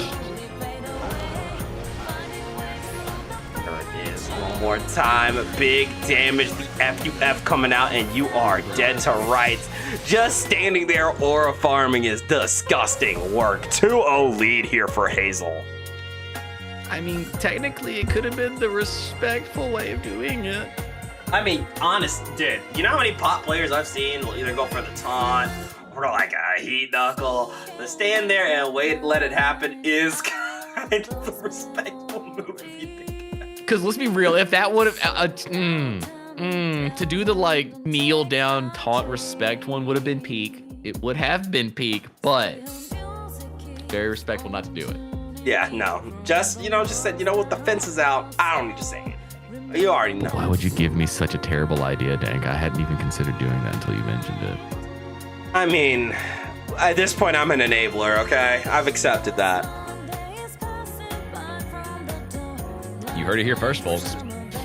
The Dang Gang enabling all of your best BM entertainment facilities. I will enable the burst baits. I will enable the charge dust in front of someone's face. I will do it. I will make you do it. If you think it can be vile, you better be showing this what we got. I need nasty. I need disgusting. I don't want no clean gameplay. Oh my god, look at that. Scooped up once again. Another scoop of ice cream here. Trying to stay on defense. Good blocks. Gets the trade here, but not really in your favor. Gets caught again. Nasty hit. Forcing the burst. 100 meter here for Judas, but are you going to get a chance to use it? BRC'd right into far/unfortunate. Oh no, 2K through the armor. Great DP there on Oki. Oh, I thought that was going to be an actual good spot to slap him. Oh, and look at that 2K2D flying knee. Wild throw. One more. Yeah, there we go. That 5H haymaker cleaning the clock of Potemkin. Judas with a round on the board. You gotta bully the big boy. Don't be scared. Just run up in there and put your buttons on Potemkin. They got no defensive options. They got that. You don't need defensive options when you got Potemkin Buster. That's the problem with Potemkin. You overextend even by just a little bit. The scoop ups. Bustin'. Time, a little 5P into that 2K to get the kill. That's another round here for Hazel. 6P, Heat Knuckles, Sayonara Soul Bad Guy. Ride for it in one more time. There we go. Good blocks, a little 2K2D flying knee. Again, another nice 2Ks into the wild throw. Little red RC, getting that pickup. Try to go for the dust loop staircase combo here. Drops it, but we still are in control. Can Judas secure the round? Looking pretty close. Oh no. Not going Drop for the burst. There's a chance. Hold on. Oh, no. Oh, God. Oh, that is unfortunate. Here at DxG, we like our Guilty Gear stanky. Yeah, I see. So a lot of people say those are aura lines. No. Those, what you're seeing are stank lines. Stanky. We're going like old school Dragon Ball. Like this was before aura was a thing. It was literally the funk of the opponent. Why is this fun? Hey. Either it's a combination of you feeling improvement or the high octane action of fighting in FNF is pushing you. That's what it's about. Look, you're learning what keeping your strings real is all about. That's how you shut down the Potemkin. You gotta leave them no gaps to exploit in your pressure. It makes you a solid player. Absolutely. Oh, yo, we aura farming. The slow walk up into the throw tells you everything you need to know about how the rest of the set's gonna go. That's why he said having fun. That's exactly what you do. Mental stack and shatter your opponent. Let's go, Judas. Welcome back, Thirst to 5. You came just in time for Belt 4. We've had some insane sets while you've been gone, but we are not done with the violence just yet, so come in and lock in with us. Big Fafnir picked up that time. Hit it one more, trying to run in with the close slash pressure, but a quick back throw incident. Hazel was ready, went for another hit, but the delayed buttons from Judas gonna get the round. And once again, you know, hanging back, nice IB, which means a nice start with the counter hit. Try to go in for the wild throw, but an excellent backdash here from Hazel. Once again, she's rolling in, tried to go for it, but again, we stay on that defense. Great patience here from Judas, getting scooped up like some chocolate. Oh my goodness. Hazel was like, you want to command grab Soldat guy? Let me show you how. Oh, once again, tried to go for it. I like the side switch, got the knockdown, forces the burst, does not want to hold the Mega Fist. And now Judas going for a walk back, however, still gets caught by the gold burst. Little slide head action here. One more hit will do it, and there it is, that 2P calling out the Vortex to give another round here to Hazel. Won't even front. That might have been a very smart choice to end the round right there, not allowing Potemkin to get any more burst back, but you know, everybody's scared of Pop Buster, even Potemkins. Yeah, I mean, to be fair, we've seen what Potemkin Buster can do. You don't want to have to deal with it. I understand. Everyone should know and fear the Buster, all right? This is true. They gave us that fuzzy jump tech training for a reason. The wall pick up, got close slash into wall stick incident, doubling up the Fafnir, going back to neutral. Time to get scared. Oh, scooped up like some rocky road. Not enough to get the kill, though. We got 100 meter. What's the plan, Judas? What are we going to do? Oh, I had a feeling. I had a feeling. Grab the grappler. The point on the board. Put the brooms away. Judas with a point on the board. Chad is proud. Can't even front. I can't even front. That was hype. Let's go. Let's go. That's how you want to hit the command grab on the grappler. Love to see it. I felt it coming. As soon as we hit 100 meter, I saw the buffer. I was like, I know what we're trying to go for. And then, you know, it's like you saw the slide head. Everything lines up perfectly. I love it. Great stuff there from Judas getting a point on the board. I love it. No sweeps tonight. No sweeps. Put them brooms away. I got no zeros on the board, and I can almost guarantee you we're not going to get a sweep in our last bout of the night either. Don't say that. Don't say that. Don't say that. Knock on wood. Last time you cursed earlier. You don't. No. I don't think that curse is going to be. I think I might actually know what I'm talking. No capping. No rage bait 3 that time. I mean, I agree with you, but I don't want to tempt fate. This is true. Look at the far slash. It's working. But that's exactly the counterplay you need to have. 5 frame gaps. That's just enough to sneak a Potemkin Buster in there. Oh, and we slid right under the FUF. Are we going to be able to avoid? No, you still have to block. You still have to block the back. Hold on. Nice defense. Oh. Got the 2K2D, the flying knee. Side switching him, dust looping him, and right into the loving embrace of Potemkin. Blocking out the slide head. Good punish on the hammer fall after the armor has ran away. Using the meter to run in. Close slash confirms for the round.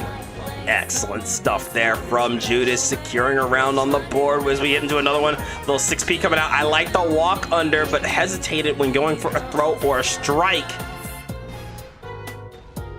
The wait out, Mega Fist out, luckily not punished. Bandit Bringer immediately after Potemkin Buster was shown, and that's a cool 50% plus a hard knockdown and positive bonus incoming for Judas. Yeah, you're going to be rolling in with that meter, but also caught by a big nasty hit. Good burst. Does not want to get caught by a buster. And there we go. Low wild throw action. Do I hear two for... No, I hear a Potemkin buster right on wake up. Holy shit. Into that HPB. Baby, you better salute that shit. Aerial realignment, chiropractic, the Potemkin way. That's a little bit of damage. Great BRC there, forcing the burst. Oh, and then Mega Fist hits. Oh, and there it is, a round here for Hazel. Kill your friends guilt-free. We got another round 3 on our hands. And Judas, again, playing that spacing and going right in for the wild throw. Again, 5H to catch that backdash. I'm loving the decision-making here from Judas. Putting that pressure on into a Bandit Bringer. Wild throw, didn't believe in it. Going for a quick PRC wall stick into the 5H. That's some damage and a positive bonus. Say didn't believe in it, Dink, but I personally believe that was for positive bonus. And with that, 7 white letters on the screen, perfection for Judas, bringing that score 2-3. You know, I like it, and I think you're right, honestly. That you know, a command grab is nice, but you know what's even nicer? Command grab, wall break, positive. I should know. I love me some overhead kiss. It's great stuff, it's wonderful things, but the unfortunate thing about Soul's command grab is it's going to spike you the opposite way no matter how you hit it. So you gotta throw the PRC when you want to get some non-meter penalty positive bonus. Oh, but look at this 3. Potemkin is gone, and the Dandy Man cometh again. Judas was feeling a little comfortable, but now you have to deal with Slayer. That's a bit of a whiplash switch, I'll be honest. It really is. I mean, gets the same amount of damage for the same number of touches as Potemkin, but comes at you, puts the pressure in your face, and forces you to play RPS their way. There you go, 2H into that bunker. Soul versus Slayer, the reckoning. We're back at it again. Shades about 3. The burst is gone, the bump is ahead, and the route gets optimal right at the corner here, but looking like exactly what Hazel needed in the moment. Oh, and look at that! The 2P universe hit into a little bit of that bunker action. Hazel tying another one on the board here, 4-2. That 2P launcher, though, Dan, can we talk about how that succeeded in getting the combo off there in that situation, leading to the round in the game? Because that was really a clutch play in that situation. I mean, it's the way of universe hit. You get some really nasty confirms. You get a lot of combos that don't make sense in anywhere else. There's something to be said about having a forced counter hit, a forced mortal counter hit, whatever you want it. That's crazy. It definitely is. Shades of old risk being applied on the screen. Tried to hit him with that Nightless 5K around start, but Judas was ready, but now nobody has burst to play with. You know, look at that. Use that 4-framer. Get on out of there. But there's that 2H into the bunker. I don't want to hold that. Into that 6H wall break. Into the positive bonus. One more time. Flying knees out. Whoa, whoa, whoa. A little wild throw. There's a lot of meter to work with, though. But oh my God, what a jump scare. Last Horizon. Virtual insanity out here like Jamiroquai. Sending you through across the world in 80 frames. Cross up into the command strike super. That was fucked that's up. That's that kind of stank we talking about here. That's, Yo, Megalo would be proud. Well, Megalo, please tell me Megalo saw that. No, Megalo doesn't need to see that. No, dang, no. What do you mean? No, I need to MIB red flash Megalo right now so they forget that shit can exist. What are you talking about? Sure am. Too late, my friend. Oh, look at that. I love it. Fucking screwed, damn it. It's okay, we just need to not get hit. Hazel up 5-2. I'm sorry. I'm like somebody with a disjointed 5H there. I'm sorry. Oh, don't hate me for my choices. All right, I made my choices. I made my bet. I get to lie in it. You lie in yours. I'm not gonna hate you because your character's beautiful. It's okay, I understand. Anyways, now that we've got the scores readjusted, caught up on everything, score now 5-2. Dandy stepping, doing the thing. But let's see if Soul Bad Guy and Judas can get their comeback started. Once again, a little Mappa hunch here. Tried for it. I love that good punish here from Judas. Running in with the DP. Another one just for good measure. But now we're staying on defense. A little shell shock here. Got caught by the ARC, but immediately bursting out. Can we get it? No. Caught by the jump in so deep, and that is gonna hurt. Double pile bunker. Just a little damage off the 4-piece. The run up deep. I feel you. I feel you. I get it. I really do. I really get it. But I want a Tiger Knee from frame 1 too. Oh yeah, that's how you do it. Interrupt the Dandy Step with a command grab. Adjustments being made real time here by Judas, keeping the pressure going on the Dandy Stepper themselves. But as mentioned, a quick little Dandy Step 4-piece side swap wall stick combo. There you go. One more time. Oh, I'm not done yet. Let me spin that meter real quick. But the charge just not connecting, but it's all gravy, baby. I got that 2H. I got that wall stick, and I got a little poke to give you the kill. One of the best whiff punish on the ground buttons in the game, in my opinion. That's Slayer 2H putting in work when your opponent stays grounded. Absolutely. Yeah, and that's really one of those things. I tell you, that 2H, I've seen players of all skill levels get caught by that shit. It does not matter if the Slayer is crafty enough, cheeky enough, and cunning enough. You're getting caught by it. The floor is lava, okay? And there is nothing you can do except experience pain and suffering once your burst is gone. And just bless your heart, like they say in the South. If they got 100 meter to stack behind that 2H, you might as well just send it to the next round. Absolutely. But here we go, getting into our next game between these two. Dandy step bump ahead with a backdash, but Judas trying to burst, pushing Hazel off of him, and Hazel choosing to burst as well on first connect, but Hazel gonna end up with a wall break positive bonus situation. There we go. A lot of damage here as we go in for the jump in. A little 2H into that bunker. I think we saw a fuzzy jump there. Tail is old as time. We want to get out of there. I don't blame you, but Slayer is not letting it happen. You did. You did. Just Slayer thing. Hashtag just Slayer things is what I'm witnessing. Absolutely. There we go. The 2H misses the hit, but you know, it's all gravy. We got the throw. Big close slash coming in with the left, right. Good night. We don't have our loops on lock just yet, but we baited out the burst with 6H. Oh, that's gross. 7 golden letters here for Hazel. Now up 7-2 here. And I got to tell you, I did not expect that bait to work there of all places, but really clutch stuff here from Hazel. I'm liking the tightness. It's good stuff. And Megalo, turn off the stream. I don't need you doing that to me.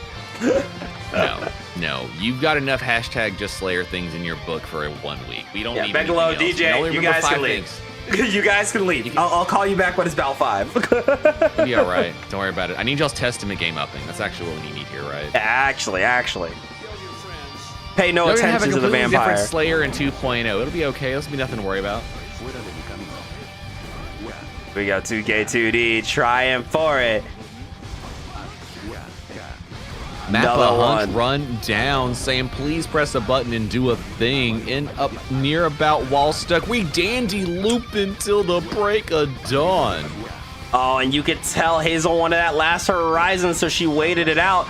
But that means you are gonna have to hold a few. Oh no. All right, let's hold a few. Is that round 1? Is that round 1? Okay, I was gonna put a point on the board. No, I'm just. I just don't got nothing to say. Next game. Keep it going. Yeah, if you're not blocking, that shit kills you. Oh, we tried to buffer an input there. We tried it. I saw it. No, I actually did. We just weren't striking. Oh, we almost got the conversion, but the run-up wasn't quite there. Hit the low into the wall. Not quite enough for the stick. Oh, the dandy step off the wall. They'll be getting nasty with it. Yeah, but yeah. So to answer your question, last horizon is a hit grab, which means if they catch you not blocking, if they combo into it, they got you. That's it, exactly. And that also means that you can combo into it, which is a nice bit of add-on for it. Not having to time it out to deal with that throw invincibility. Absolutely, but there's that jump. Oh, hey! Mind the gap, a little 2K. Watch your toes here from Judas. Still alive and well here as we get into round 3. The strike, the throw, the two pinnacles of fighting game prowess on display. Judas trying to hit him with a low. The hand of Doom step back with a dash and the overhead connecting. Hazel getting more while pressure. Drop to Moles. Do we press? No. Great blocks. Oh, we did Judas. not. Judas going for that PRC cancel. Doesn't want to hard commit too much, but getting walked back into the corner. Unfortunate. Still not enough to kill, though, but that's going to be a lot of positive bonus here. Going for that jump out, but the 5P. Abare quickly checking the air stall. Hazel needing 2 more games to win the set. And score now, if I'm not mistaken, 8-2. And Judas showing signs of life, trying to get through with it, getting very close in some points in here, but Hazel just locking in, and Slayer always does a grip no matter what they touch you with. Absolutely. There's no small combo on Slayer, as you mentioned. But I really do want to give it to Judas. We've seen a lot of really resourceful plays here. And sometimes in FNF, you're going to roll someone around your skill level. Sometimes you're going to roll a raid boss. And this is a bit of a raid boss, but Judas has fought hard, and I'm really proud of that. I'm proud of that. I'm loving it. Absolutely. And I have seen the evolution of Judas's play while we're watching it. I mean, this is some very great stuff to see on both sides. Trying to FD create pressure, hit with the overhead, interrupting with the 2S, and getting the burst off of Hazel's side. Oh, but there's that 2H. Tried for it. Immediate burst. I don't want to hold that. And there we go. More pressure. Got the red RC, and we're going to switch sides here. Little dust loop action there. Gets the drop, but that's all okay because we're going in with a bandit bringer, but now we have to hold some damage here. Did the wall stick incident. Positive bonus incoming. Sitting on 100 meter. Try to hit the 2H into the last horizon. You know what it is. I can smell it from a distance. Absolutely. And a back hit bunker into that last horizon. Put a round on the board. You know you ain't living through that. No, absolutely not. Do a little bit of rejuvenation. Freshen up the Slayer a little bit. You know, get rid of some wrinkles. Do a quick shave up. Get ready for the next round. Here we go, though. Once again, getting back into it. 2H into that back hit bunker. Once again, we swinging the hands out here. Got a wall stick into the pile bunker. Wall break ends up positive bonus, but here we go. Another one. Master's hammer waiting for the burst, and Judas hanging on and going for a DP, not even committing to the burst yet. No, they're getting set through, waiting on the burst to get baited. Oh my, what a throw incident. No OTG, waiting for the wake of defensive options, hitting the far slash, and bringing the score now 9-2 in their favor. I like it, and well, first of all, good. I like the baits from Hazel. I think that was a call from her, but I really gotta commend the absolute willpower to not burst. We've all been there, where people really want your burst and you're just like, no. Those are some of the hardest situations of the game. That's true willpower right there. It definitely is, and there's something to be said about the number of extra turns you can actually steal from an opponent when they are focused on baiting your burst. Absolutely. I've seen it on FNF. We've done it to players where, you get a little too obsessed on the burst bait, you could absolutely slip up and lose a game. So, friendly reminder to some players, hey, sometimes it's not worth taking the burst. Let them burst. It's okay if you don't bait it because you'll go back to neutral. Oh, Judas trying to find their way in. Crossed up with a left-right. Good night. PRC close slash. Hazel now just one round away from sealing up bout number 4. But Judas trying to fight back. There you go, little pile bunker. Master's hammer coming out with the close slash into the bunker. This is set point here for Hazel. She's so close. And there we go again, 100 meter. And you know how you want to finish it. But no, we're not going to finish it that way. A back throw incident will have to do. 10-2 win here for ANC and OEG's own Hazel. Very good stuff. GG's to both of our competitors. Thank you for coming out, Judas and Hazel, showing us what we're all about here in Guilty Gear Strive. Great stuff from both of you. And if you out there hanging out in chat or in the future watching the video on YouTube or here in Twitch, You think you got what it takes to play Guilty Gear Strive? Well, hit !Discord or follow the link in our description for the videos. And there, you can get into our Discord where we will have a sign-up section for Friday Night Fights. Just hop in there every Sunday. We will give you the notification for that week. So leave one emote down there for us, and we will put you into the RN generator to see if you get pulled for that event. And you're saying, I want better odds. Well, if you want to get double the opportunity for it, sign up to be one of our alternatives for that night in case something goes wrong or awry, or sub in for somebody if we run out of alts, and you'll get double the opportunity to be pulled for that RNG slot. And then maybe you don't got luck. Maybe you're not the most luckiest person in the world. I know I'm in that boat myself. So what I do personally is I come in here and watch streams on the Dank channel here at DankXNins on Twitch or on YouTube, but going into Twitch, you can get your channel point bets on here. In there, you get 10,000 of those. Spend them on the grudge match. You and one of your friends can sign up to guarantee yourselves a slot on Friday Night Fights if it's not one of our team events by both putting y'all's emotes down during that week. But I also hear some of you out there saying, you know what, 1st to 10s are a lot. That's a lot. And I really understand the fun of it coming up here on Friday nights at 6 p.m. Pacific, 9 p.m. Eastern time to do this for everybody, but I want to win some money. I want pot. I want payola.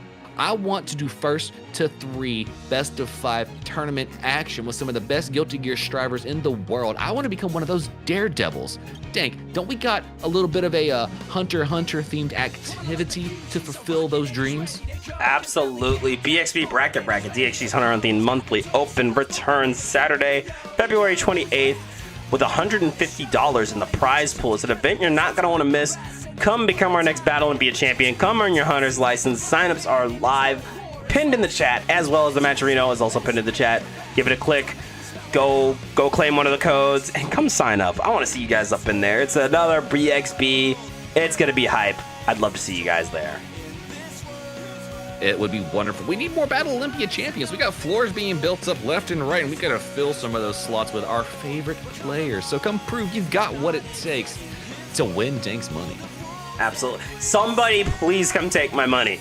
I have at least funded a good chunk of Jack's trip to Korea, okay? Someone else has got to win that cash.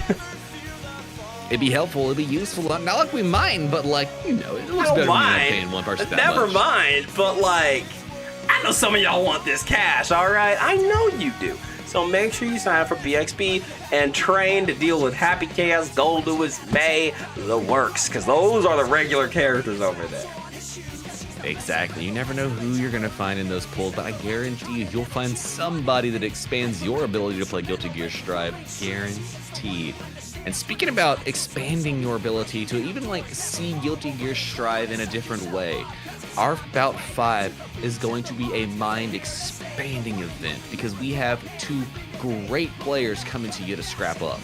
Oh, I'm real excited. We have 2 heavy hitters from the Friday Night Fight circuit returning after a long hiatus. We got a Cultic with the Testament going up against the returning Massive William, Big Motherfucking Will. It's been ages. I can't wait to see it. This is gonna be a hype main event and y'all don't want to miss it. We're gonna take a short commercial break. When we come back, we got some Bike and Testament action for you guys in our main event. Don't go anywhere.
go, cause now the countdown has started and it's ready to blow.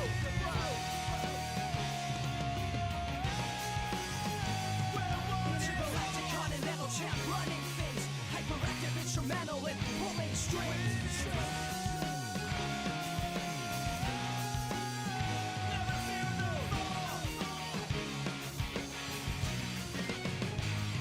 The only way to break free is to break the mold. You can't stop now. Rock and roll. I said you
And welcome back, gamers, to another episode of Friday Night Fights.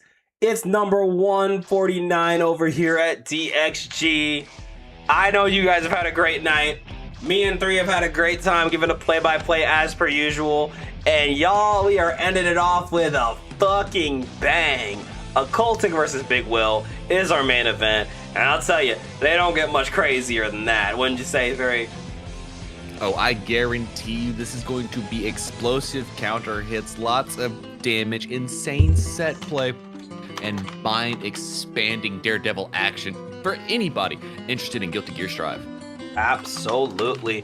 I'm getting the bet started, and I don't really think I mean, dude, how do you introduce players like this? Occultic, one of the best Testaments in the West Coast. Big Will, one of the best Vikings in the West Coast. We're finishing off great with a little West Coast scuffle.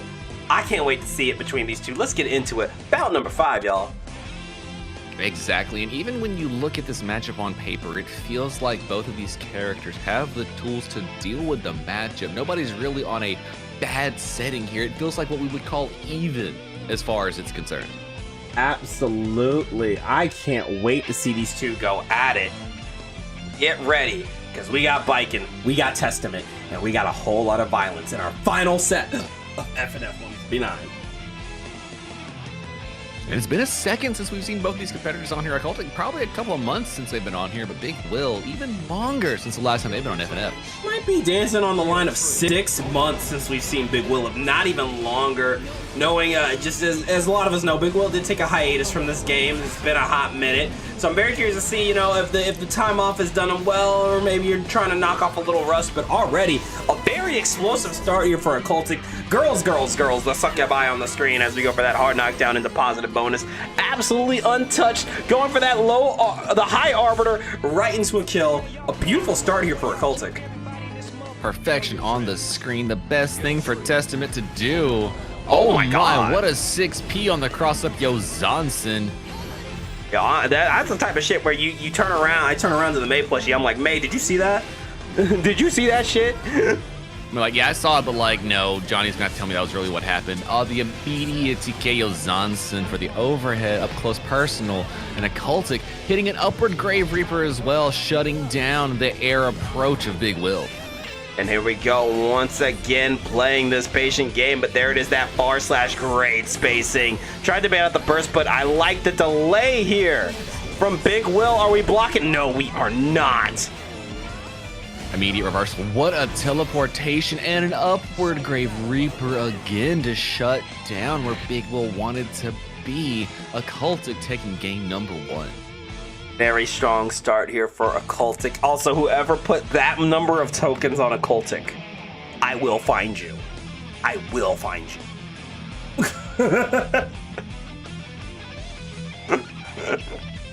Hazel, lock your doors. Lock your fucking doors. You know what? You're not allowed to play Potemkin anymore after that. I'm taking it away from you. No, You no, really no just more. said you took the Potemkin away from her like that? No more Pop Buster for you. How could you? No. It's the Can't only Pop way you'll Buster learn. brain rot like that. Only glue brain, not rot brain. We got to talk about the 2K low profiling the Kabari. That is some counterplay right there. And that 2K, we're probably going to see it be used a lot because I'll tell you, a lot of characters really don't like getting low profiled, and Biken is no exception. This is very true, and Occultic trying to stick to one of the best defensive options in the game with Testament 6P.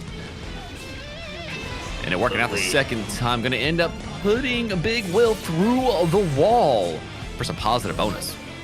Once again, oh, I like it. The slight little walk under, however, caught by the Kabari, and there's that close / massive William out here, not missing a beat. I love to see it.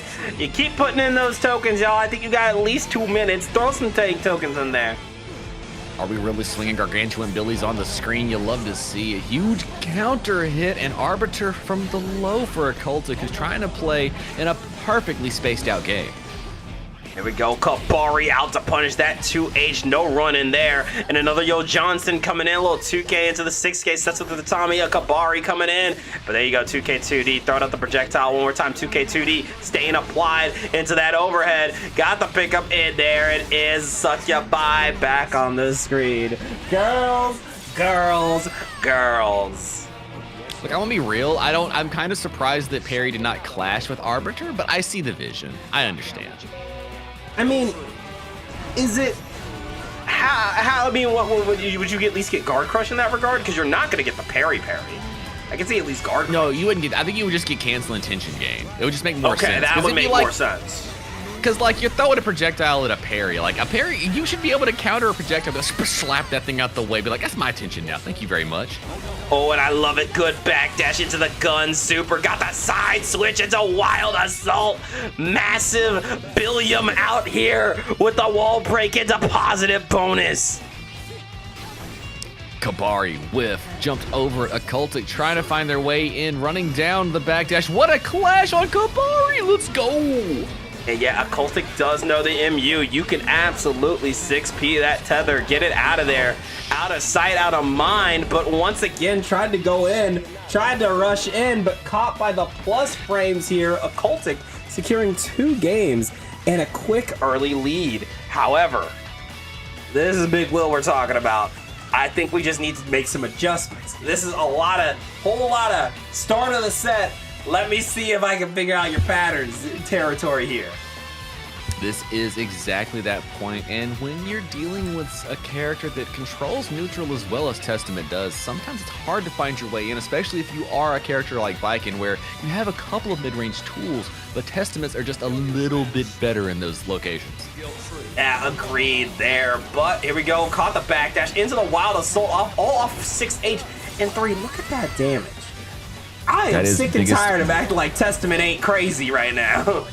Look, I'm just gonna be real. There's only like 2 characters in the game that are not guaranteed to do insane damage off of touches.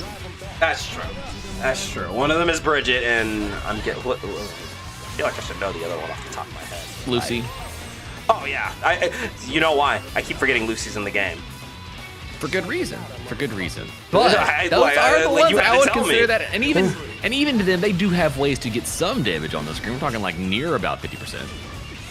Now, we got a question in the chat here asking if Big Will loses his first loss, and I know he's lost before. I think it was to Flame most likely, because Flame is like will come in if there's an undefeated streak, and they'll be like, yeah, only I can do that. That's my streak, yes. That's mine. Mine. I'm the Undertaker, not you. Quick Yo Zonson. Oh, I saw that backdash. Oh no. Yo, get out of my head. YRC, run down. That was amazing stuff there. Big Will is just one touch away from putting a game on the board. Put your brims away. Score now 2-1. Hey, we hate sweeps. We love close sets here. I don't want to see any close out and no games won set, all right? I want to see dragouts. Got to shut down that wheel-based geometry here. No circles to be had. My pie is not what it is. My 2 R's are not square. I'm not playing this game. Okay, wait, hold on. I want you to know that BRC JH Yozanson was a cross-up on the Yozanson. Oh, shit.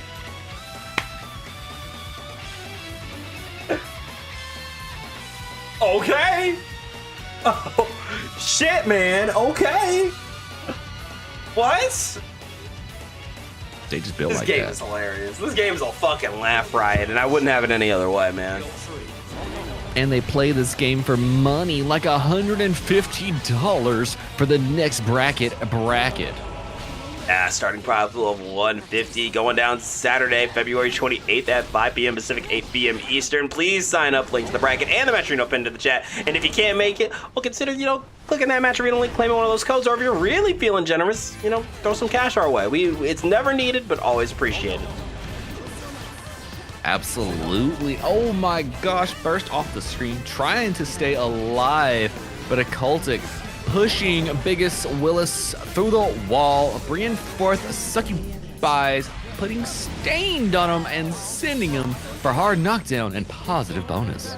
There you go. Oh, a little jump around, immediately shut down by the air throw. And something I've noticed these Viking players, they got air throw kind of down on lock. I fucks with it.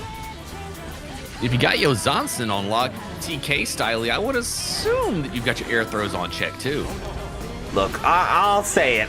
Air throwing is one of my favorite things to do in this game. It's fun for mental damage. It's fun to just see if you can catch somebody out of their frames. It's satisfying. What can I say? Is it as satisfying as baiting burst? No, but it's up there. You know, that's why there was that whole adage back in the day when you could bait burst by air throwing. Yo, they bring that back. I'm about to become a goblin. All day, every day. Teleport deleted by Big Will, and so is the burst. Your soul is mine. Jang Sung out here on their bike and arc. Big Will tying it up 2-2. We're going to tournament set, game 5, for what feels like, what is this, the first or second time tonight? I think it's the second time.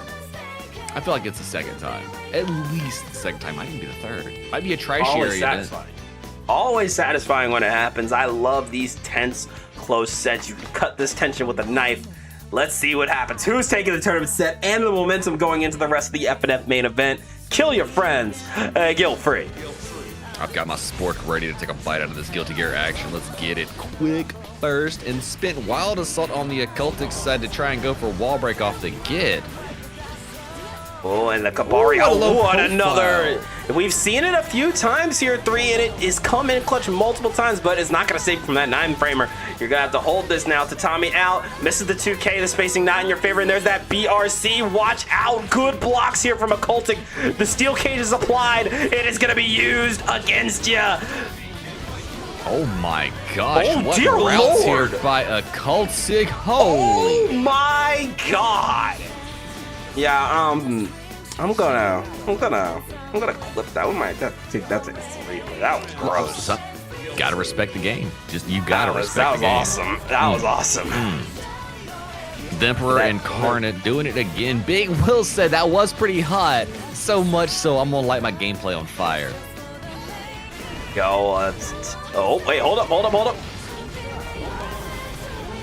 Big hit incident. Jumping out of Arbiter. Look at the genius play here from Big Will. Quickly making adjustments. Remembering how to fight there it Testament is. real time. Put through the wall with another set of stain state. There you go. Oh, and this is typically, at least if you're playing a first 3 against Big Will before the hiatus, is typically where the plot armor kicks in. So there's the burst from Occultic, really trying to end this. And yeah, there it is. You saw it right there. There's the parry to avoid Arbiter, but Yozansen gonna get snuffed out by the Nom.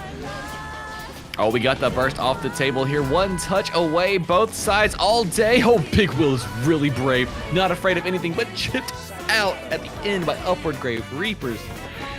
Oh, I respect stuff. the chase, but man, oh man, my heart's pounding watching some chases like that 3. You feel me? Oh, yo, absolutely. Hype stuff on the screen. And it was anybody's game there at the end of it. Really a one-touch scenario. And, oh, well, yes, unfortunate FCG. That was me you were scrapped with earlier. How did you know? Were you fighting the pot or the Kai? Oh, that was Kyle Kiosk. Oh shoot, throwing out the Had to second bring forth some King of Illyria out there. And yeah, your Potemkin was vile. I liked it. I loved it. I love to see it. If you ever want some extra like layers to it, I got you every day. Absolutely, 3 absolutely great Potemkin to take advice from, and an absolutely goated training partner. A bit of a lore drop. If you guys have fought my Dizzy or thought, damn, Dank's Dizzy's kind of crazy, half of that is 3. That was a lot of my training. Brought forth the Sagat from my history of Street Fighter to teach the Dizzy. It was a fun time. Got entertainment. And speaking of the ranges, just like that, Occultic using similar spots of the screen to get their gameplay going. PRC on the other side from Big Will trying to open up Occultic, and a TKO Johnson does the trick. Oh, and Occultic really using that backdash a lot, and I think Big Will is smelling the fear in the air. Getting a little more aggressive and securing the round. Are we going to be able to take the lead here? Parry, but nobody was home, but plenty of meter to be had. Why not? Another couple of projectiles heading Big Will's way. Using Kabari to try and control space, but Occultic leaping right over the options here. How many close slashes do you need, Dank? Yes. And you said, why does Big Will play like that? He scares you? How do I tell you it used to be a million times worse? This is actually reined in Big Will, if you ask me. For now. For now, yeah, for now. Oh, yeah. Oh, okay. Does anyone have the Hotashi clip where he fought Hotashi? Oh gosh. Oh, You know what I'm gosh. talking about, yeah. The beginning of our friend base being banned from Hotashi streams. Yes. Quick interruption remember on that shit. Abari. The jump the in throw. for throws in the steel cage, put on the wall, and you know you're gonna go for a ride. There you are, a little hard knockdown, positive bonus. Akun mauling in the back with the Samurai Jack super. Goes for that. Kabari, the steel cage is applied, going for the throw. G, Biken, how come your mom lets you have play school combos into another super? Take it back to the past! Bust up that Kurosawa flick. Shades of Maki on the screen, taking out the whole Testament clan. Hey, Maki did nothing wrong, and neither did we. Maki did nothing wrong. Maki, and she should do it again. She might be a role model after this, you don't even know. Yo, Big Will Messiah was like, I'm inspired. Like, let me hit a Jamiroquai like that over the bodies. How about Oh it? my god, I keep thinking about the slide in 1-inch punch. That was the coolest shit. So big, oh my gosh. Literally this whole unrelated. season is like just like showing us what like cinema I've been saying- flashbacks they got. I've been saying this this season feels like we're watching a short film every week. I know we're getting on a tangent here, but honestly, guys, like if you're not into JJK yet, I highly recommend just watching the anime. The manga's really good, but the anime kind of pushes it to a next level. I'm gonna be honest with you. It's adding so much where it wasn't in there. Like they're giving you everything in the manga and just adding a little bit extra sauce to make it even better. It's so I like almost wish I hadn't read the Shibuya incident before season 2 came out. Not because it didn't hold up in the manga. It was just the anime did so much that I almost wish I had saw it that way the first time. And with that hypeness, Big Will getting around, trying to put that work on a Cultic. Already got the lead, trying to extend it just a little bit more. Absolutely. Another one coming out, trying to go in for the Yozansen. Is that jumping? Good defense. Dap it up. Yo, how many parries can you put in your butt? Triceratops. Exactly. Quick pickup Look off at the that. K. No stain incident. Oh no, stuck out the toes, got hit in the lows, and this is gonna be a fun time for Big Will. Oh, tried for that 6H. We are not having it. Nice deflect shield. Occultic trying to get their space here. Oh, throw out the projectile, but these 2 H's are covering ground so fast and called it the second deflect shield into a run-up throw. Big Will is playing those mind games with the best of them. That's another point on the board. Score is 5-3, my friends. Dang, I don't know. I just saw it. I think you just saw it too. The Big Will movement is back. Oh, yeah. They might not have been here doing it, but that what you just saw there, everybody in here now and the future, that was the Big Will movement text. The I'm coming in, blocking, moving, staying, moving, blocking, moving. Like, yeah, that get ready. Get ready. There's also going to be a now. lot of insane fast RC Yozanjin shenanigans. I swear, I didn't see Bikens doing it nearly as much until Big Will came on the scene. Yeah, we are getting the rest of the cylinders have locked up. It has begun to cook. This is going into old school biggest Willis activities on the screen. It's like we're seeing the demon return real time every round.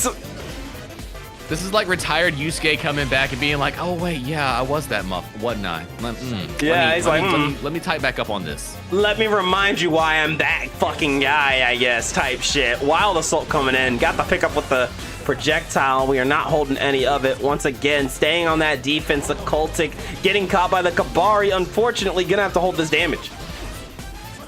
Crossed up to the other side. Kabari reapplied. The Yozansen on delay. Crossed up. Do it again to the other side, but the TK Yozansen gap was interrupted. Holy shit. Oh my god, and you look at that, those fast RCJHs, we are switching sides like we're May Guilty Gear out here with Split. Holy shit. Dang, Bacon isn't supposed to fly like that. Bacon is flying. Yeah.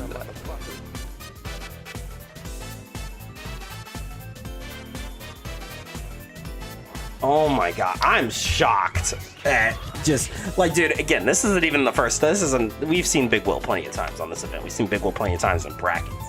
But it's been so long, I kind of forget some of the bullshit that we can see with these types of sets. Like, Well, Dank, as they say, that is bullshit blazing. yeah, no, actually, when they came up with that lyric, they were thinking about Big Will. That's what I heard. They knew. They knew what they were They doing. knew. They already had it knew. cooked. They had You it ever cooked. They're just like, run yeah, into a player boy. where you're like, damn, I think you got some plot armor? Big Will's one of those players. I'm like, bro, you might be a pro tag or at least like a side character, dog. Bro, you are the kind of thing that causes a whole spin-off manga series that actually becomes bigger than the main one. And there it is, the charge. Dusty gonna get the kill there with Big Will.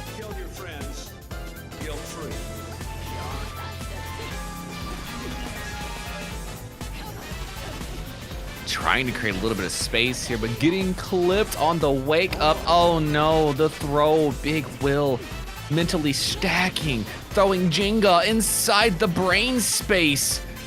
And there's that 6P of the gods immediate burst said, this is what I was waiting for. Let me make you start over, but they're staying applied. A nice shimmy out, got the JH. I love this pickup here. We're gonna take you for a trip. Testament Airlines. One more time, Stain has been applied how many times into Succubus? That was gross 3. Yes. Yes. And I That need to was see more of disgusting. it. Oh, it's beautiful stuff. Oh, the overhead arbiter as well. Just after my own Sagat player's heart here. This is beautiful stuff here. I'm loving that I can see the evolution of Occultic adding to their skill base here, fighting against Big Will as the fight goes on. But as that happens, we're also seeing Big Will go back to their typical combos we've seen. But also what I see is a big raid here from Kyoko, a raid of 11. Welcome in, gamers. Hello, I'm Danknin, May and Dizzy Extraordinaire. We are hosting Friday Night Fights, which is a weekly First to 10 community exhibition. You came just in time for our main event here between Big Will and Occultic. Kyoko, I hope your stream was good. How are you doing? Beautiful stuff, Raiders. Welcome in. Big Will getting the conversion all the way through the side, trying to bait out the burst, but Occultic using that to their favor to hold it in place. Succubus on the screen, opening up Big Will, sending him through the wall, and this is gonna be a game for Occultic, bringing that score 6-4. Still in favor of Big Will. Still in favor of Big Will, but that could change with the way these two have been scrapping with each other. Big thank you again, Kyoko. Guys, sign up for Bracket February 28th, Saturday, 5 p.m. Pacific, 8 p.m. Eastern, $150 in the prize pool. Link to the bracket and the Matcherino pinned in the chat right now. Go give it a click. Wherever your chat Right there. is. Wherever your chat look is. It's over here on my view, but it might be over on the other side for you guys. I don't know. You never know, chat. And if you're there, go ahead and hit the Matcherino up. We got codes up there for you to click on and give 25 cents a pop for them. It's just a couple of clicks. Go ahead. Give our competitors a little bit more incentive to compress buttons for our entertainment. And yes, the sets have been absolute fire. You're on mobile, it's below. We'll see. We never account for that. Also, you're on Twitch mobile. Go on and pray for you. That app There sucks. you go, down there. If you're on the mobile, get the downwards. You right. You still right. I apologize. And the repeat Kabari. Big Will might need to apologize for this kind of pressure they're putting on here. Oh, and for the damage that's about to be done to Occultic's life bar. Yo, I was half worried we were going to get enough tension for another super before that wall stuck. I got low-key. Now, wouldn't be a surprise. Oh, the charge dust not going to work out, and pulling out the hand cannon. Here we go once again. Tried it for the 2K round start. Always a good option. Safe, low profiles. I mean, I can't hate on that. Completely avoiding that JD. And look at this full corner carry here. Testament Airlines, full trip to Brazil. Stain stayed applied on the other side, but a jump in Yozansen was enough to get the pressure started.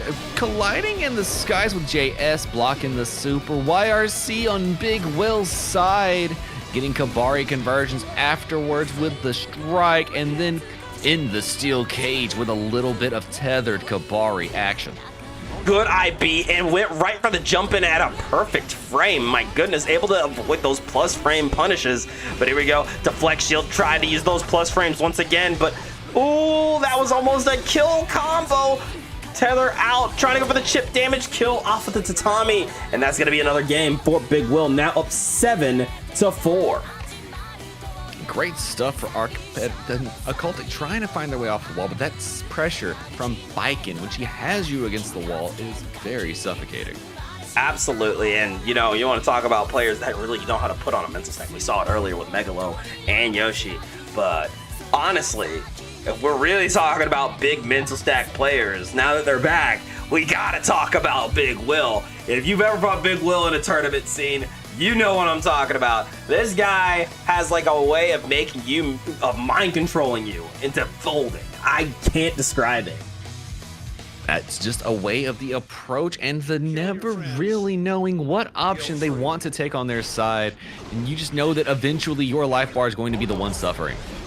Absolutely. Here we go, trying to pick it up with the Grave Reaper, but no luck. Nice walking back, but hey, I like that punish from the air. Got the 2H calling out the 4 frame of Barre. We're picking it up. We got the 6 stage. We're going for the teleport, going for the reset. Big counter hit. Let me see them suck you by. Girls, girls, girls. More than enough to kill. Around in Occultic's pocket, trying to narrow that gap and get a little bit closer to their first set of the night. Got the pickup, little dust loop action into the Yozansen, tether applied. Look at this.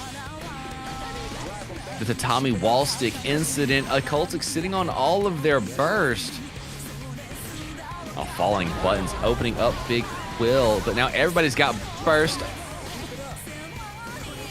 Once again, try to go for the Yozansen. Oh, look out, the Omnom super at it again. Thought of the projectile, staying applied, got the pickup into the projectile, a little 5K into the 6H. I love these confirms we're seeing. Picked up at the perfect space, got the kill, narrowing that gap. Now scores 5-7, still in Big Will's favor, but Occultic proving that they are not out of this yet. Oh, absolutely not. This is a very tight set. I wouldn't be surprised if the Battle 4 curse is still alive and well. We saw it come early with Battle 3. Are we going to see it come back a little late again, too?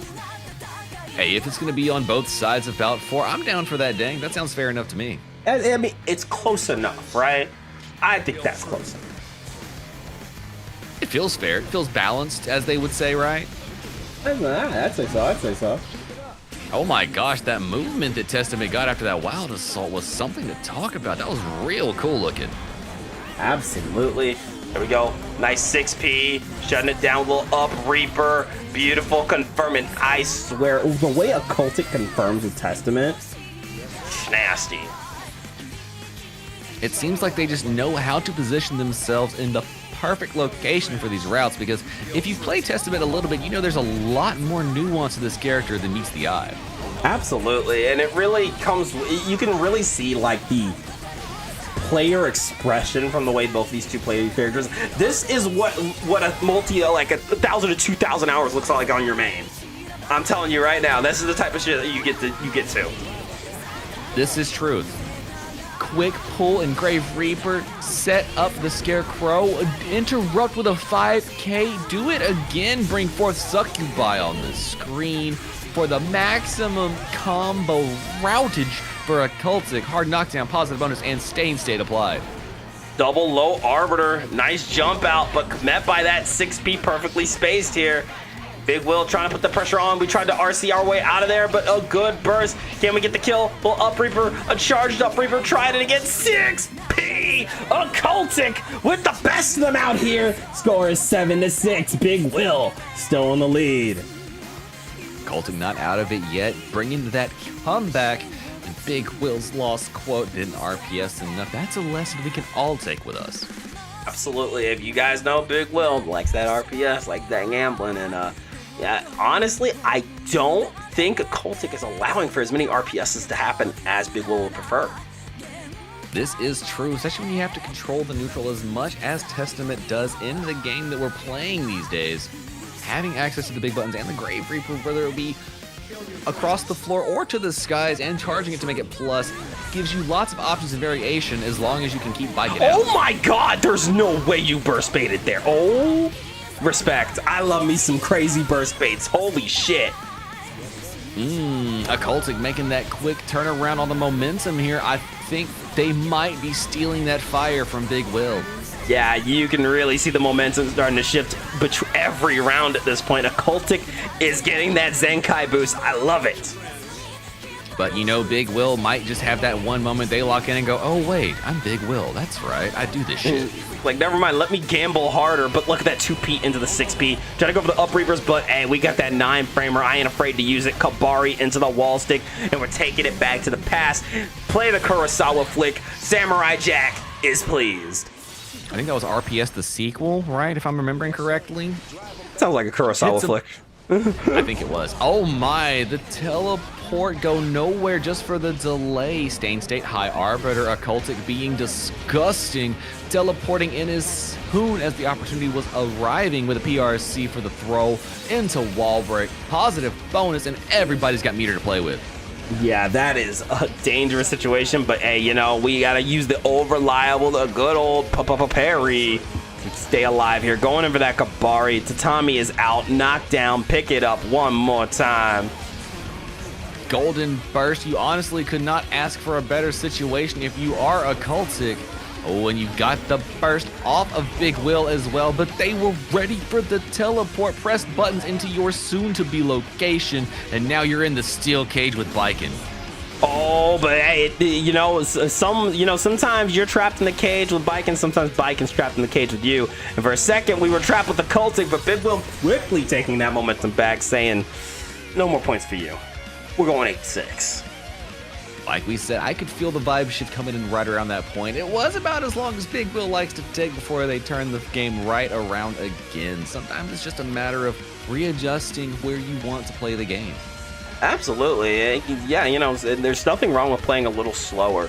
And we know Big Will likes to, you know, go for a lot of these hard gambles, a lot of these hard RPS situations. But I do like that occasionally Big Will's willing to hang back for a little bit, give you that sense of, all right, I got some momentum, and then turns the gas right back on. This is true, and especially with a character like Testament, where the speed of gameplay goes a lot into how they are forced to play the game around you. Absolutely. Oh, but here we go. Nasty pickup off of the teleport. I would want to burst that too. I think we were about to see a nasty route. You would have gone to Twitter. 2000% quick parry, went to the other side. Occultic FD and trying to keep things safe. Kabari is in. Abari was out. What a backdash. The throw. Oh no. Vacuumed down because of Kabari, and now Occultic's against the wall in a bad situation. Once again, we're in the steel cage, but we're trapped with Testament this time. Getting the pickup into the 6H. Another pickup H Reaper. We got these loops off of Tether. That's crazy work.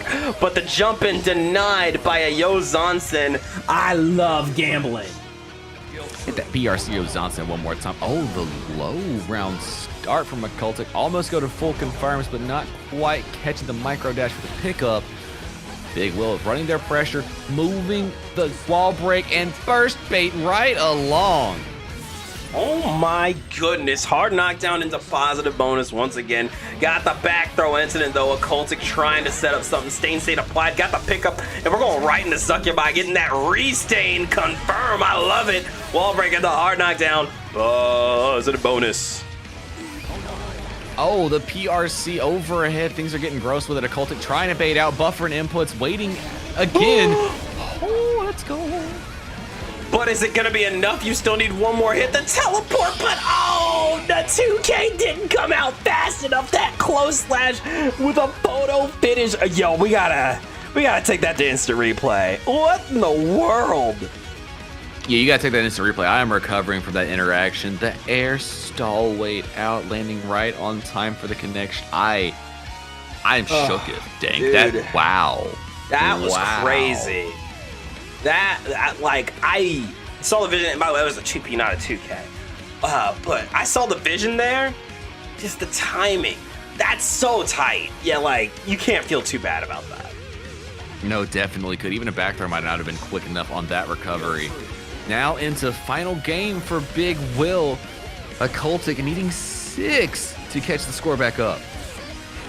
Yeah, no, this is gonna be an uphill climb for I can't Occultic. count. Yeah, I'm I knew sorry, what you it's too meant. much. I knew what you It's meant. too much, Chad. I meant 4. You know what's up. Hey, look, it's been a long 4 hours of Guilty Gear violence. We can slip up once or twice. But Cultic definitely can't have the same luxury here. Has to find a way out. But there's the Kabari coming in. Another low-profile 2K throwing up the projectiles and got the teleport into the back throw. Great play here. And now we're in Testament's domain. The stain is applied. Didn't get the pickup. But again, if you can keep biking at bay, it's all gravy. But there's the air throw. Big Will put on that aggression. Went in for the JS. And that was a panic burst for sure. Oh, no. Got the parry on the Arbiter, made their way out. The run-up throw, Big Will bravery. Brave Will. Brave Will indeed. Going for that nice run-up with the projectiles out here. Trying for it again. Nice 2H into the Up Reaper. Into a nice 6H confirm. And there you go. Wall break ends up positive bonus once again. But there's that BRC catching the backdash with the Omnom Super. Stain is still applied. Are we going to get this pickup? Oh, went for the charge dust instead of the tap. Occultic trying to keep pressure going while Kabari is attached. Oh, I like that poke out. Good choices here from Occultic. Can we get the round? We need it. Yeah, there it is. The bar slash and Stain pickup going to do enough damage to bring you to a final round here. Still set point though for Big Will, and it's going to be hard to keep him off of you. Occultic not afraid to move all the way full screen, staying at just the prime location, gets the 6P, but now Big Will has moved just inside to the zone where they want to play the game. And look at that hyper backdashing. Shades of Bridget just wants to get away. I don't blame you. Oh, the tether Kabari hits. Occultic still has burst to play with though. PRC hits the falling buttons, delays a little too much. Big Will gets their hit, trying to bait out the burst. Oh, yeah, really wants it, but there it is. A full charged Up Reaper and a second one for good measure. A third one. I thought we might see a parry, but no, getting caught in the sauce. Oh my god, the dust into wall stick. Occultic scraping tooth and nail to stay alive in this set. Yo, it's not over. I can't believe this. Oh my god, that was as close as it gets. Like, Oh my Razor's Edge gameplay, y'all. That was, oh my, okay. Well, now score 9-7. I heard you like close It's not over. I heard you like close sets, Chad. That's what we like over here, Friday Night Fights. Y'all better lock in and clutch up because it's not over yet. Big Will versus Occultic, still trying to determine who's going to be our Bout 5 winner. The main event has been absolutely explosive. You can tell neither of these players want to back down, but you gotta wonder, at a set this high level, the fatigue has got to be setting in. Oh, it definitely is. You've gotten this many rounds deep in the setup and sauce, the dust whipping. Big Will trying to jump straight up to make sure they don't do anything that overextends their gameplay. Oh, shit. Occultic throwing Big Will right back in the corner for trying to H Kabari out. Tried it again. I like that JK side switch. What a momentum steal. Got the Yozansen pick up. Quick red RC. I don't think that's a side switch you want, but it don't matter. You got enough meter for it to all be gravy. Set point once again. The Big Will. Oh, pickup. This is going to be putting Occultic through the wall and not what they wanted to start their final round situation here against Big Will. Oh, but look at that Kabari follow-up. Good deflect shield. You need the space any way you can get it. There's that Teleport up 6P, point blank. The routing here by Occultic for resets opened up Big Will with a low. Oh my god, what a route. Whoa, what a clutch up. I've never seen that type of confirm here again. That is character mastery right there. However, once again, Occultic in dire straits trying to bait out the burst. Last second burst here into Omnom Super. Occultic will not die. Let's go, spending burst at just the right time to be able to stay alive in our Bout 5 here on Friday Night Fights. Oh my god, look at that jump in. Got the 5K picking up with the Abare. Oh my goodness, not enough to get the punish. Burst baits with the best of them. Occultic sending out the succubi. Girls, girls, girls. Stain State, keep the route going. We're gonna stick him on the wall. Positive bonus incoming, but look at all that meter for Big Will. Testament players, you gotta take notes here. Occultic, one of the best in the West Coast scene with this champion. Oh, repeat on the throw. We got meter everywhere. Oh, but not a chance to use it. Big Will shutting out this nail biter set. 10-7. Great stuff to both sides there. What a game. Beautiful stuff. Wonderful things. Daredevil showing us what Guilty Gear Strive is like on the top levels. Beautiful stuff from both of our players. I can't wait to see y'all in another FNF. Yeah, no, you guys cannot take a hiatus like y'all took. That was one of the most insane first attempts I've seen in a hot minute. Really great play, great adaptation from both ends. There was confirms I saw with Bikin and Test that I didn't even know were real. Exactly, the routes we're seeing, the sauce applied, the set play that we had going down there, the mind games, the space control. It was truly what Guilty Gear Strive is all about. And if you think you want to get up in here and press buttons as well for everybody, you got something you want to show with your character about you being the specialist as well, or if you just want to get up here and press buttons with some friends, why don't you press !Discord right now in the chat? It'll give you a link to our Discord where you can sign up to join FNF as well every Sunday when we go live with the signups in the FNF About section. Go in there, leave us one emote during the signups, and we will get you put into the RN generator to be pulled for our slots when we go live Friday nights at 6 p.m. Eastern, 9 p.m. Pacific. But if you want to bypass all that together, all you got to do is spend 10,000 channel points and you can set yourselves up for a grudge match between you and one of your friends. Absolutely. We love seeing grudge matches. There's nothing better than a little drama in Friday Night Fights. So if you're interested in being in this event and you want to see us get hyped watching you, 10K channel points to skip the whole wheel. If not, still join the Dank Corps. We want to see y'all up in there. Come sign up for some events. But I'm also know you're probably like, all right, these first attempts are nice and all, but where's the cash? Where's the money? Well, don't worry, chat. We got you covered there too. BXB Bracket is DxG's 100-themed Guilty Gear Strive monthly open, and it's returning Saturday, February 28th. At 5 p.m. Pacific, 8 p.m. Eastern, with $150 as a starting prize pool. Link to the bracket and the Matcherino is pinned in the chat. So come sign up early, or come claim one of these Matcherino codes. We want to see y'all up in here and earn your Hunter's license and your spot in Battle Olympia history. That's right, we're working on floors for you, so come get one. I mean, we love giving our money away to Jack, but we want you to come grab some of it as well. Absolutely, absolutely. Please go sign up. We'd love to see y'all. But with all that being said, with Bout 5 being finished, another great Friday Night Fights comes to a close. Y'all, thank you so much for coming out. Thank you so much to Kyoko for the raids. Thank you, LT3, for commenting with me again. As always, it's such a pleasure, my friend. This is such a fun event to run, and I hope you guys have as much fun as I do.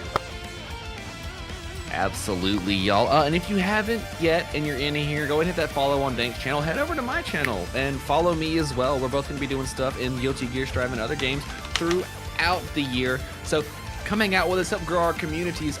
Press buttons, do things, and remember, you're always plus in your hearts, and take care of your neighbors. You're all we got. Absolutely. We're going to go find a raid, but as 3 mentioned, I'm Danknin, telling y'all to take it easy, have a good night, be good to one another, press buttons, wash your legs, play May and Dizzy, and just play some goddamn Guilty Gear. We'll see you guys next time. I don't know what exactly I have planned for Saturday's stream just yet, but it'll be fun. And then, of course, we'll be back with more Guilty Gear action, both playing and watching TNS Top 8 on Monday. So be sure to tune in then. But that's it from me for now. I'm gonna drop you guys off somewhere. Who's playing Guilty Gear? Who's I want to hit a smaller streamer if we can. I like got? throwing, Who we you got? know, Who I we like throwing the got? viewers to smaller streams. I love that. Let's go creep and see. Yo, we could drop it off at North Kid. Yeah, he's good. We could. Yeah, I mean, he's still getting used to the streaming thing. I think we should drop it off over there. There's Why also not? SoCal Coliseum going on. And Ooh, is there? that's Howdy Partner.